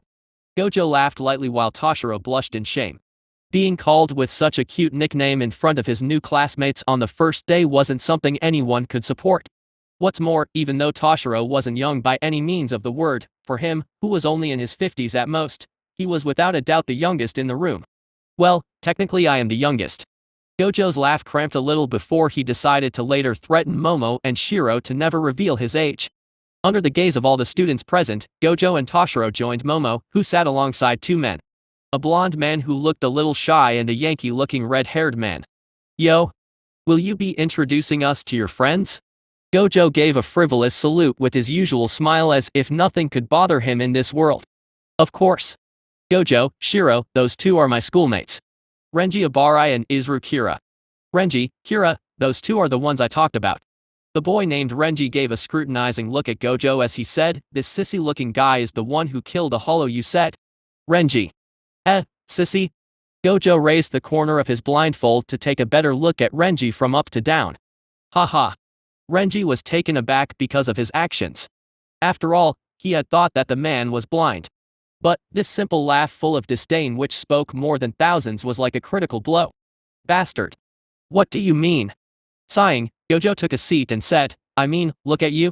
Unkempt hair, messy clothes, unruly way of speaking. You aren't bad looking per se, but everything else wastes it. You must not really be popular with girls, right? The image of a short black-haired girl always calling him peasant or monkey flashed through his mind as Renji simply crumbled down in defeat. Ha ha ha. You are 1,000 years too young to fight against me. Renji laughed in awkward ways as he said, dude, your tongue is really poisoned. But I like direct guys like you. Sorry for the rough start. Like Momo said, name is Renji Abarai. Though you can call me Renji. SATORU Gojo. You can call me either way. The two fist bumped in a friendly way. Watching them, one wouldn't think that they had a dispute just a few seconds ago. Of course, Gojo had his reasons. He could discern genuine ill will from simple curiosity. What's more, it wasn't the first time he had been called out about his somewhat frail appearance. Though after he reached the top, people stopped this kind of provocation. Everyone sit down. It's time for class. Further discussions stopped the moment the homeroom teacher entered. Good morning everyone, in particular to the new students, I am the homeroom teacher of first-year students from class 1. My name is Jengoro Onabara. A bald man stood on the podium as he presented himself. He had a strict expression as he looked at all the students sitting in front of him. The Shinao Academy will teach you guys everything you need to know to become good Shinigami. For this, the first thing you will need to learn will be the Zankinsoki, those are basic Shinigami fighting techniques. Saying so, he began Shoda diagram on the blackboard. Zan refers to sword fighting techniques or Zanjutsu. Ken refers to unarmed fighting techniques or Hakuda. So refers to movements techniques or Hoho. Ki refers to spells techniques or Kido. Facing the students he continued, in order to graduate, you must at least reach the practitioner rank in all the 4 arts over the 6 years you will pass here. After this, depending on your grades, you can be sent to a special department under the Goti 13, or both. One of the new students raised his hand. What are the special departments? He nodded as he said, there are many special departments. Some of them are attached to the Goti 13, while some are independent. Tapping the blackboard, another diagram appeared. The first and most well-known special department is the Secret Corps, which is quite ironic when you think about it. To enter this department, a great mastery of Hakuda and Hoho is necessary. About 60 years ago, the Secret Corps became linked to the 2nd Division of the Goti 13 under the order of the 23rd head of the Shin family, Yushiro Shin, and the current captain of the 2nd Division, Captain Soifon. Gojo whistled inwardly, seems like that little loli was really a big deal after all. Haha, I wonder if we will meet again. Meanwhile, Jengoro paused a little before asking, who can tell me what rank the Shin family holds in the Serte? Kira raised his hand before answering, it's one of the 4 great noble families. Indeed. You will learn more about this in general knowledge courses, so I won't go deeper into that subject. Let's go back to the special departments. He continued. The second most known special department, and some of you should have already met them, is the Kido Corps. I don't need to say which art you need to master to join it, right? The name is self-evident. So let's move on. The third and less known department was created 60 years ago by a man that could only be called a genius. Kisuo Kureira, ex-captain of the 12th Division and leader of the scientific department. The current leader of this department, as well as the captain of the 12th Division, is Captain Miyuri Kuretsuchi. It was easy to feel the distaste in his expression as he uttered that name, but this didn't last long. To enter this department, your grades in Kido, more precisely Bakudo or the way of binding, a subdivision of Kaido and general knowledge must be exceptional. Finally, we have the healing department, created about 200 years ago by the captain of the 4th Division, Captain Ritsuo Nakana. This division specializes in the art of Kaido or the way of healing, another subdivision of Kido. As for entering the Goti 13, to enter any division aside from those previously cited, your mastery in Zanjutsu and Hado, or the way of destruction, the third and final subdivision of Kido, will be necessary. Finally, he silently faced the class before asking any question. Generally, he asked this question without really waiting for a question. After all, he had been quite clear in his explanation, and it was just the first day for half the class while the others already had such knowledge. But his expectations were somewhat betrayed as one student raised his hand, turning his attention toward said student. The first he remarked aside from his rather handsome appearance was the blindfold. He briefly wondered if this student was blind, but this wasn't a problem in his opinion. He still remembered with fondness one of his students from about 100 years ago, Kaname Tozen, a great and righteous student who also suffered from blindness, but still fought to slowly reach the top before becoming the current captain of the 9th Division. Thinking about this, his tone became a little kinder as he answered, "Yes, what is your question? Could you also introduce yourself?" "Thanks, teach.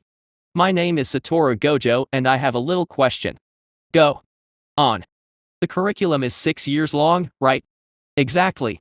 Then, if I want to end it in less than 6 months, what do I do?" This question sent an uproar in the whole classroom. 15. The goal is. The class ended after Gojo's incredible question. The rest of the day had been designed as free study to allow students to acclimate to the school. As for Genburo, he had been left speechless and only answered by saying that early graduation was indeed possible. In the long history of the Shinao Academy, it wasn't as if no genius was able to finish the school curriculum in less time than the normal 6 years.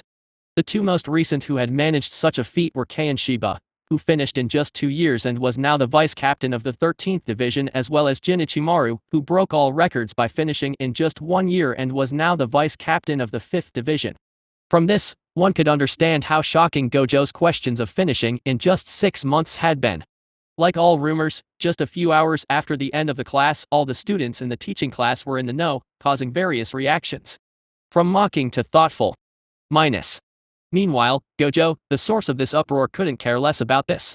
In reality, he didn't even plan to take 6 months to finish this school. The main reason he joined the academy wasn't to learn but to obtain information, knowledge, and power. What's more, it wasn't just a question of arrogance. Gojo wasn't new to this kind of organization and he understood perfectly how they worked. What they needed the most were powerhouses. The more talent you showed, the more resources would be put at your disposal. Of course, such displays would also bring him some trouble and enemies. But why would he care? That's why after the end of the class and once he found his room, he didn't follow Momo and the other to explore the campus but rather rushed towards the Temple of All Knowledge, the library. Shinao Academy, library. The library of the academy was like any other library in his world. Although there were more scrolls than true books, it wasn't much of a problem for him as he was used to reading both. It had already been a few hours since Gojo sat alone in a corner of the library, and currently, on the table he reserved, a veritable mountain of books could be seen. Clearly, even in the world of the dead, the library was one of the less used areas for students. It would have been the same for him if not for his urgent need for knowledge. Initially, he had been refused the entry because he still didn't have a card and there was a limit to the number of books a first-year student could take, but this is where his handsome appearance played its role. A few gentle words, some teasing, and a promise of a date later were all he needed to convince the 6-year student working in the library to lend him her own access account. Thinking about the rather beautiful-looking girl who most likely has the age of his great-grandmother, Gojo gave a hollow laugh. This was something he had to become used to. After all, People here talked about events that happened 100 years ago as if they had just happened 1 year ago. What's more, it has been quite some time since he had been in the company of the fairer sex. For him, Momo didn't count. The fact that she was older than him did not matter. In his eyes, she was more of a cute sister than a possible partner. Well, I can satisfy my primal urge later. Now, I gotta focus on the important matters. Even though he had to pay the price with a terrible headache, his hours of studying had been quite fruitful, and he had managed to at least close the gap in some of his basic knowledge. The first was that he had already decided which division he would endeavor to join at all costs. After all, even if he managed to recreate Limitless, he could only use the full might of that power on the condition of possessing a healing technique that could heal the damage on his brain from the use of Limitless. This is getting hard. To be able to use Limitless again, I need to first understand the use of Ryoku. He mumbled with frustration. When he was alive, he had been naturally born with the power of Limitless, so it had never really been a problem. But here it was more complicated. But this didn't matter. After all, before becoming an inherited technique of the Gojo clan, Limitless had been a cursed technique created by his ancestor Mishizane Sugawara. Inherited techniques were techniques passed through the bloodlines of sorcerer families. It was this work from generation after generation that allowed a technique that could only be learned externally at first to become basically innate. Out of all those techniques, the Limitless, while not being the most unpredictable or even the most dangerous, was one of the strongest. The reason why Gojo, despite his pride, didn't see Limitless as the strongest technique was because all by itself, Limitless was nothing more than a slightly troublesome defensive technique through the neutral phase, Infinity. After all, because of all the calculations necessary, Infinity was basically useless most of the time. Limitless alone was an incomplete technique. It could only bring its full power when used with the 6 eyes. The worst was that even with the 6 eyes, this technique still had glaring flaws. Gojo's head throbbed when he remembered how he nearly died under the blade of Megumi's father, Toji Fushiguro.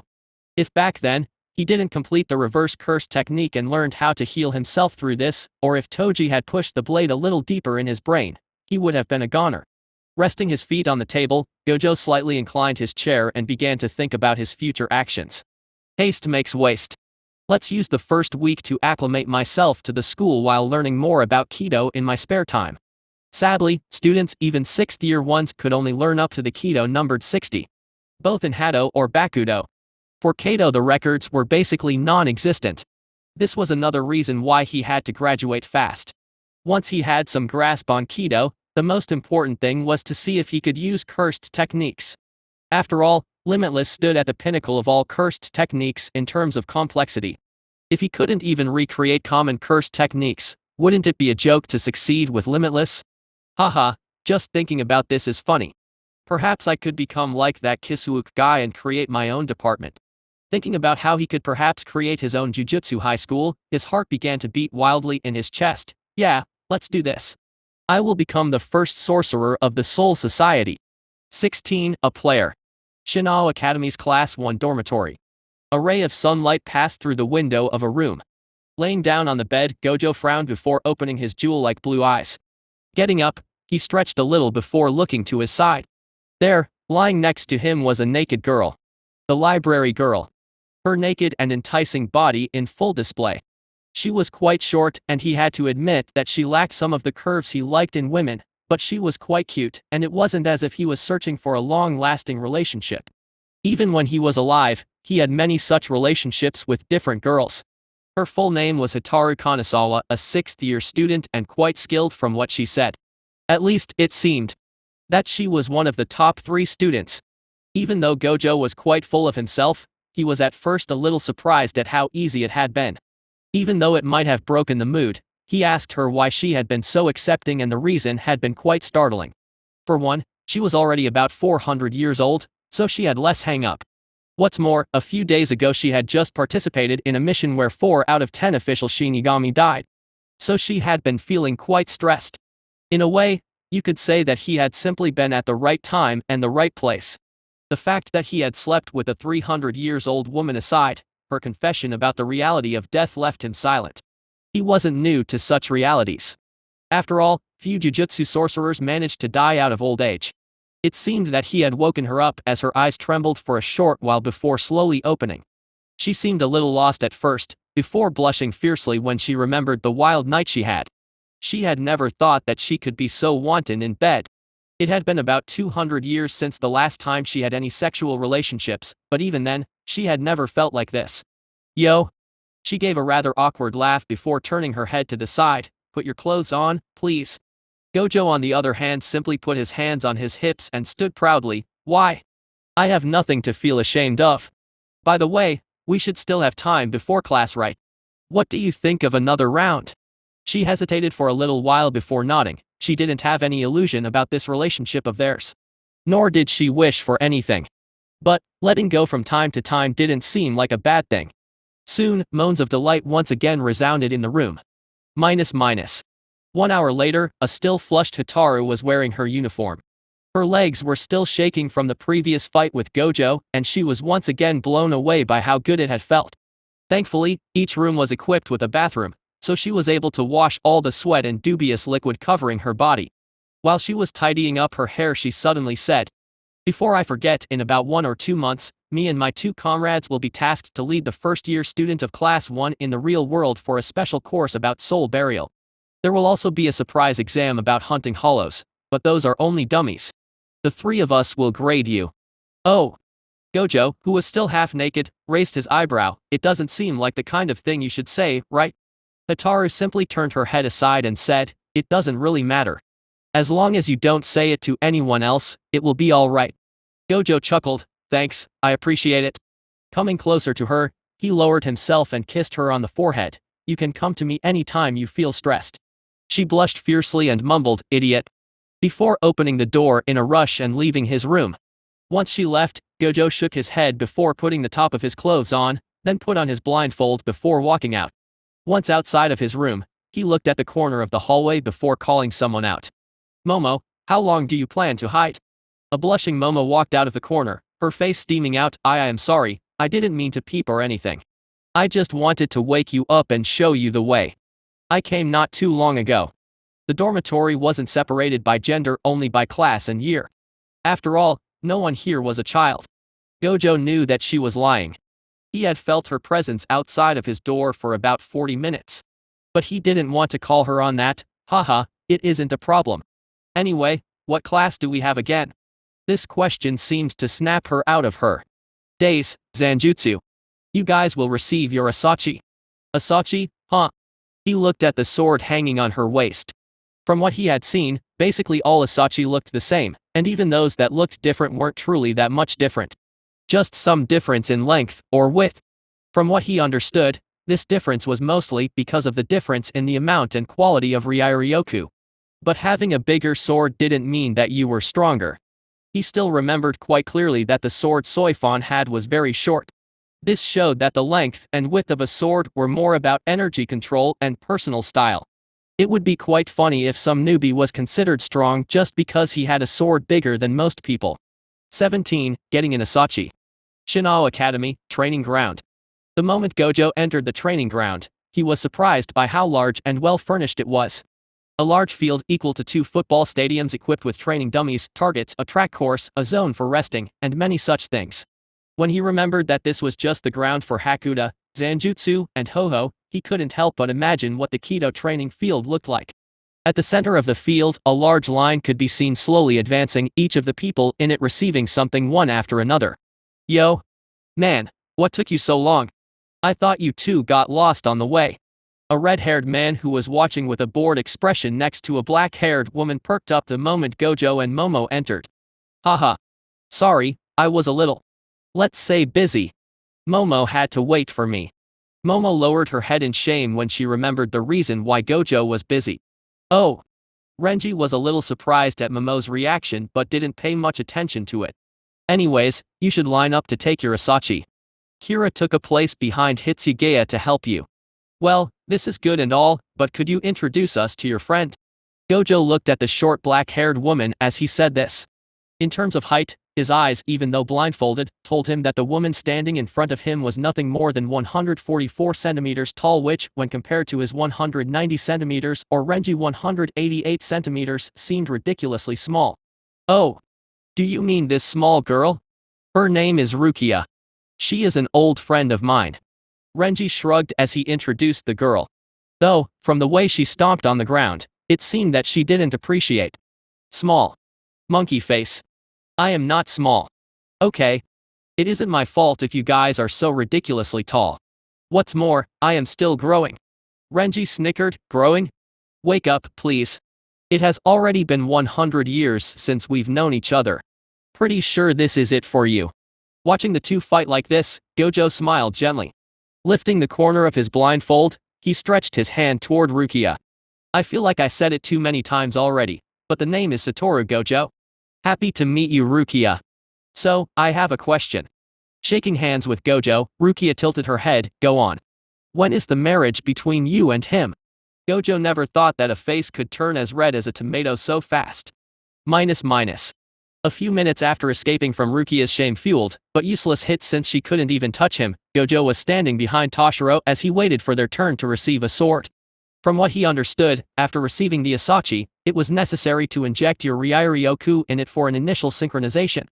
Once this was done, years of constant contact and slow nurturing were necessary to finally hear the name of the Asachi. Even then, aside from seated officers, few official Shinigami could awaken the name of their Zanpakuto, much less students like them. At least this was supposed to be the reality. Finally, it was Toshiro's turn to take his Asachi. But the moment he began to inject his Ryoku into it, for a very short amount, so short that nearly no one caught it, the temperature around them suddenly dropped. Gojo trusted his senses more than anything, and he knew what they were telling him. This lowering in the temperature had been unnatural, and he knew the culprit. It hadn't been that visible to the others, but the moment Toshiro filled the sword with his Ryoku, it wasn't just his energy that entered it, but also what looked like a part of his own self. So this is how the spirit of a Zanpakuto is born. He could deduce from this that Zanpakuto were born from the soul of their owner. This is getting interesting. So those things are a little like Yuji and Sukuna. No, this is closer to the relationship between Yuta and Rika. When he was alive, aside from Yuji, who had initially swallowed a part of the King of Curse and became its vessel, he had another student. Yuta. Yuta was linked to an extremely powerful cursed spirit that Gojo had named as the Queen of Curses, and she was born from Yuta's own cursed power and the spirit of his dead childhood friend.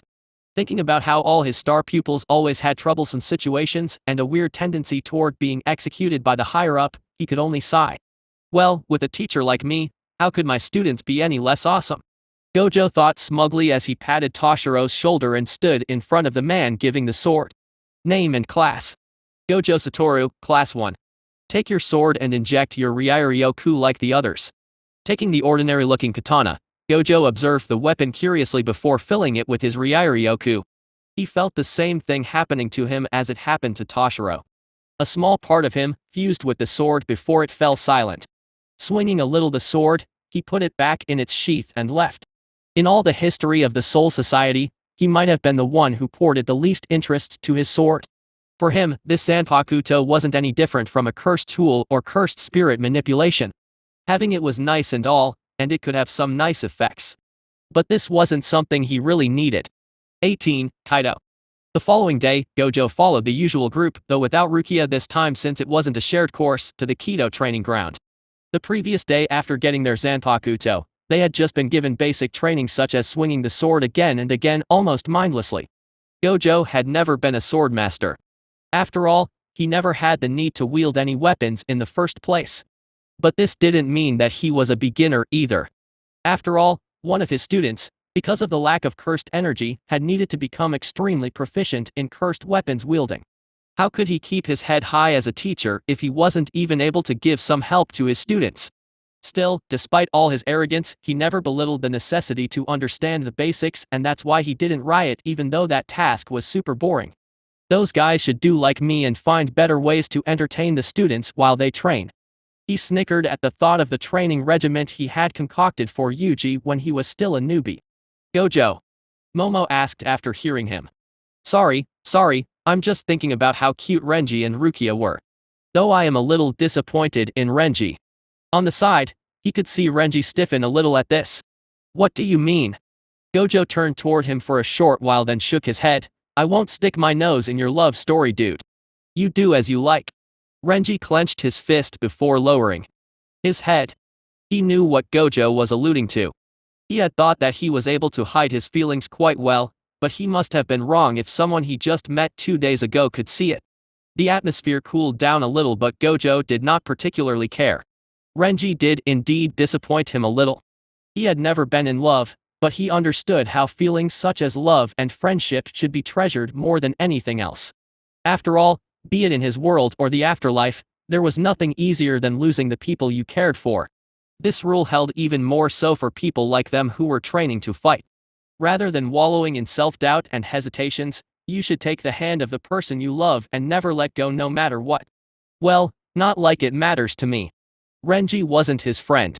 For Gojo, he was just a funny dude that could help him pass time. Why would he waste his time by thinking about the personal problems of someone he had just met? E/N, you should care about how to fix his damn eyebrows like TF.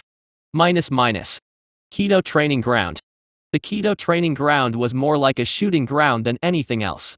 Facing the students was a stern black-haired woman seemingly in her early 20s. Her outfit was composed of a black kimono and a badge with the title Vice Captain on her shoulder, as well as a pair of glasses. The moment they saw her, the students began to cause a ruckus. "Hello everyone, I am Nana ISE, a special lecturer. Normally I only teach the 6th year students in my spare time, but today I decided to teach the 1st years." Her voice was calm and a little chilly as she adjusted her glasses, and if Gojo wasn't wrong, she had turned to look at him when she said the last line. The teacher who was supposed to teach them today advanced and said, "You guys should be happy to receive this privilege. Miss ISE is the vice captain of the 8th division as well as a Kido expert. 50 years ago, when she was a student, she had enough credit to enter the Kido Corps and was specifically scouted by the captain of the 8th division, Shunsui Kiraku. Man, this guy is the ultimate definition of bootlicker. Well, I guess with credentials like this, she is really worthy of it." Gojo thought in amusement. Meanwhile, even though she kept a straight face, Nana felt like her face was burning. She had always hated such excessive praise. After all, the reason she was so good at Kido was just that she had no other choice since she was unable to bond with another Zanpakuto aside from their inherited one. As for being specially scouted, that damn old man was her own uncle.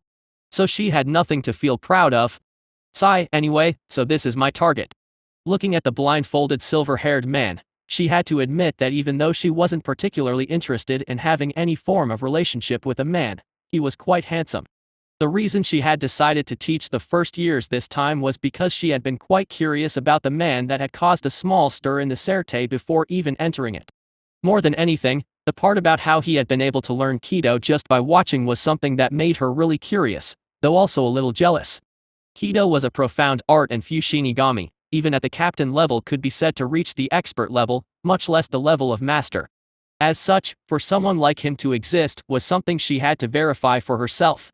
Okay everyone, some of you already have some understanding, but I will still begin with the basics.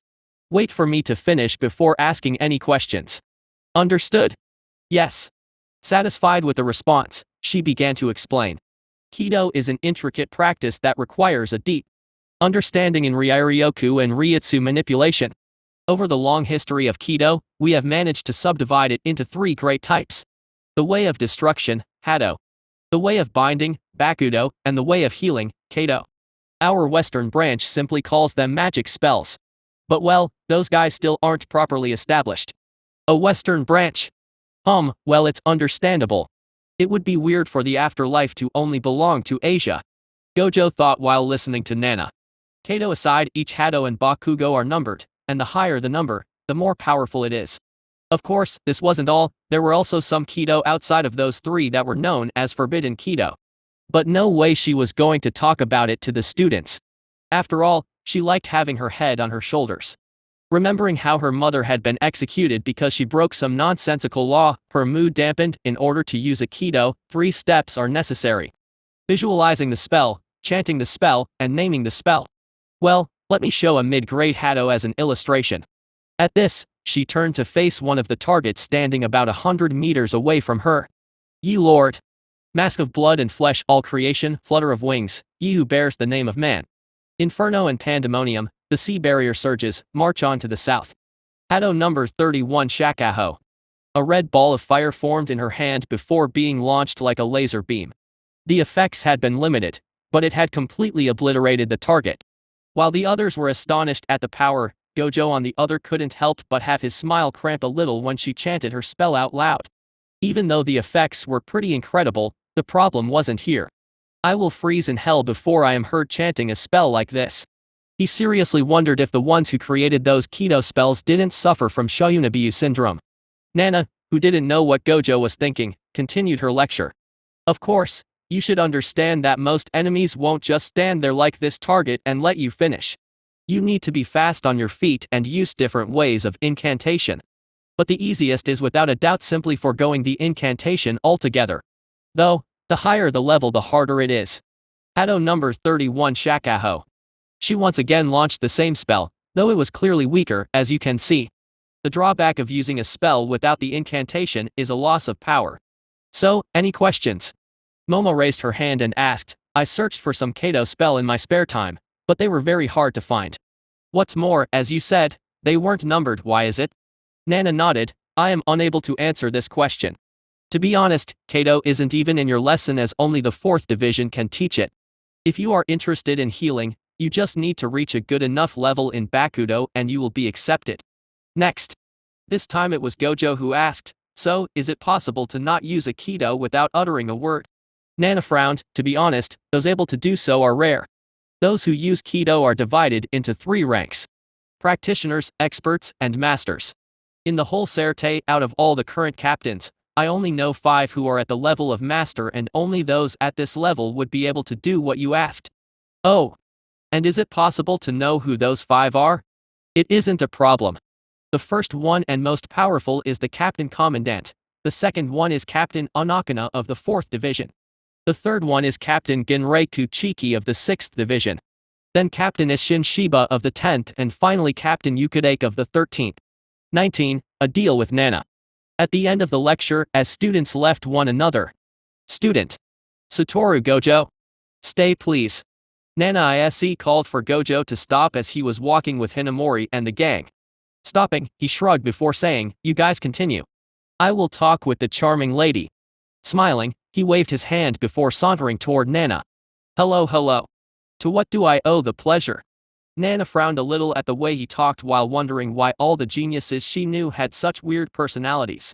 Good morning, Mr. Gojo, I called you because I was curious about something. Could you reproduce the spell I just used as a demonstration? She said as she indicated towards the shooting range. She was really curious. Was he really able to do as was said? Oh. Gojo tilted his head for a short while, before smiling as understanding dawned upon him. I could. Of course, I could. But, why should I? His earlier frivolous tone vanished as his demeanor became way more serious. Even though he was still smiling, Nana instinctively knew that he wasn't playing around. This abrupt change was a little sudden and she was taken aback as she asked, did I offend you? He looked at her up and down before shaking his head and answered again with a voice full of mirth, nah, sorry. Seems like I was just being a little too sensitive. He was not a circus monkey that would perform at the demand of the public. In all his life, he had seen so many people act like this around him that he was sick of this. But, it seemed that it had been a misunderstanding. Deciding to lighten the atmosphere, he condensed a little ball of Ryairyoku above his finger, so, let's go back to the previous topic. I do not mind showing off a little to a beautiful woman, but I need a little something. Nana nodded, what do you wish? Though I must just warn you that I do not have much money on me. Oh, this isn't a problem at all. I don't want your money. Then, what? Raising his blindfold, he showed a charming smile as he said, what I want is. If you say something stupid like what I want is you, I am going to slap you. She said this in such a matter-of-fact way that Gojo's smile cramped. Slumping a little, he couldn't help but ask, how did you see this coming? Nana sighed as she shook her head. How could she tell him that she regularly heard such stupid and corny jokes almost every day from her captain?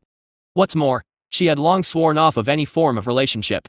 She didn't wish to be yet another woman who made her loved one suffer because of the curse of the ISC clan. So, what do you wish in exchange for showing your skills? Releasing a sigh, Gojo completely took off his blindfold as he said, you are really no fun. But it doesn't matter. I wasn't joking when I said that I wanted you. More precisely.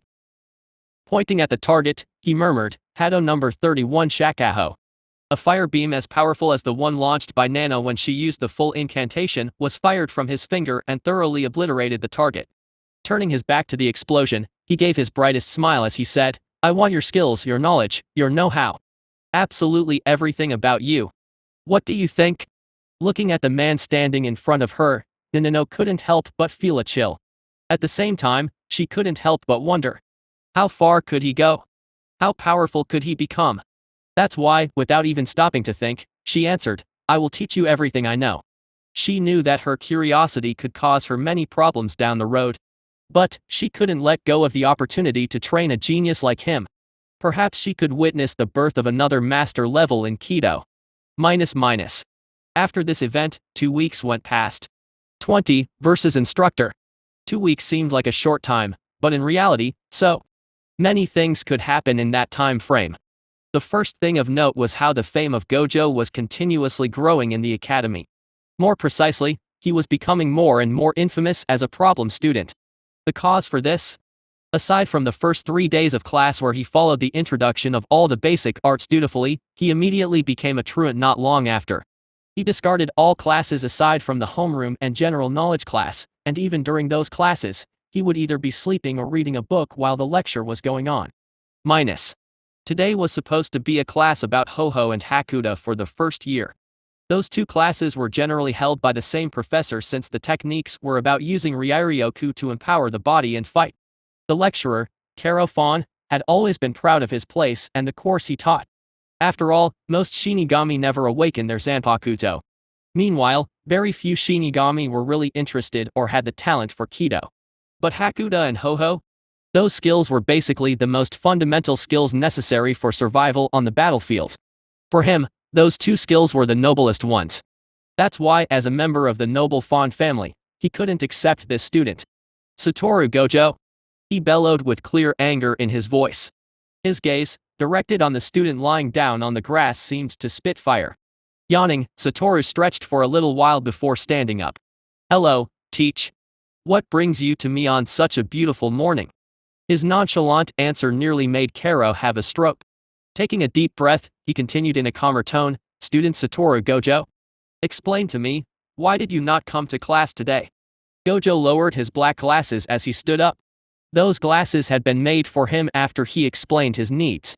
Like his pair on Earth, they were nearly opaque for anyone but him. Looking at the prof, he sighed as he said, "You are a good professor. But your class ain't for me." Gojo was serious. Even though some of the noble students looked down on the commoners from the Rukunga, there was no outright bullying or conflict. It was easy to understand. The nobles had no control over the Goti 13 and it wasn't uncommon for people of the Rukunga to become seated officers. No smart noble would bother someone who could potentially become someone great. The same went for the professors. Even though many of them were nobles, they did not treat the students differently. The man in front of him was a dedicated teacher who, aside from an excessive pride in what he taught, didn't have any bad traits. Gojo understood that the man was acting in justified anger, but this did not change his opinion on the matter. "Teach, I will be honest with you. There's really nothing I can learn from you anymore." Shunpo was a very impressive art. It was so impressive that it was frightening. In his free time, meaning every time he ditched class, he had researched the feats of some of the present and past captains in the Soul Society, and all he could say was one word: badass. One of the greatest feats of speed he read was a technique derived from the Shunpo called speed clone. Realistically speaking, for a human to create a speed clone with basically no blur, they would have to move at about Mach 3 at minimum. In the information he obtained, it seemed that Soifon was able to produce more than 10 clones at the same time. He shuddered just at the thought of the speed necessary for such a feat. If he had fought against her back then, Rikugan or not, she would have wiped the floor with him. Now though, well, at least I should have a chance to fight without being humiliated. He was thinking so when from the corner of his eyes, he could see the teacher use Shunpo. Compared to the inexperienced mobs of the 2nd Division who he fought previously, he was clearly much faster. Still, too slow. He easily avoided and moved behind the teacher while sending a hit.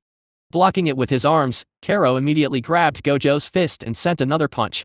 Even though it was quite an awkward position, Gojo didn't try to avoid the punch but rather countered with one of his own. Just as it was about to connect, a grin formed on his face. Black flash. Black lightning gathered on his fist while the air itself seemed to explode from the release of power. Karo's expression changed. He knew that if their punch connected in this situation, losing his arm would be the least of his worries. But just as it was about to happen, he received a low kick from Gojo and was propelled a few meters away from him. Hee. Seems like I won. Giving a V sign of victory, he grinned before walking away. Wait.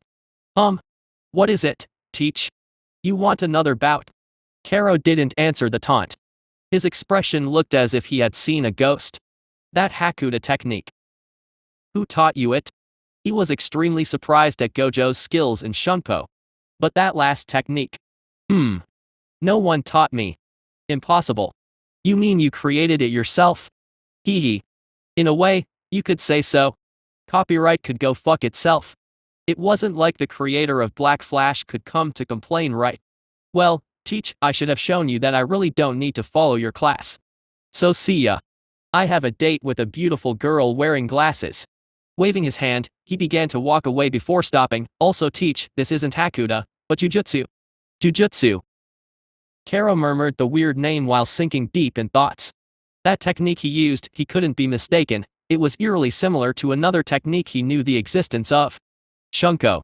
It was the highest form of Hakuda. A technique that fused Hakuda and Kido and produced a powerful gust of winds covering the arms and back of the user. A technique created and developed by the current captain Soi Fon. Even though there were some differences, the similarities were too great to ignore. I need to report it to Captain Soi Fon. Gojo, who did not know about the existence of Shunko, was humming quite happily. During those 2 weeks, thanks to Nana's lessons, his knowledge of Kido had continued to grow steadily. What's more, she had taught him all the Hado and Bakudo from number 1 to number 60. Even though she had mastered up to number 70, she had refused to teach him those techniques since only seated officers had the right to learn Hado above 60. Since Gojo didn't want to create problems for his benefactor, he didn't insist and began the process of creating Jujutsu in the Soul Society. For this, Black Flash and Divergent Fist had been the ones he chose as an experiment. While Divergent Fist was just a crude release of cursed energy, Black Flash was a more intricate technique that required an extreme control of cursed energy. Black Flash was a technique that created spatial distortion when a user connects with an impact of cursed energy within 0.000001 seconds of a physical hit. The phenomenon causes cursed power to flash black. Because of this stringent requirement, even when he was alive, he was never able to maintain or use continuously Black Flash. At the same time, he had never really tried hard, since he simply did not need this technique when he was alive. Finally, that technique only brought a 2.5 times increase in strength. For people like Yuji who already had insane physical strength, Black Flash was like giving wings to a tiger. But for him, it had been useless, at least when he was alive.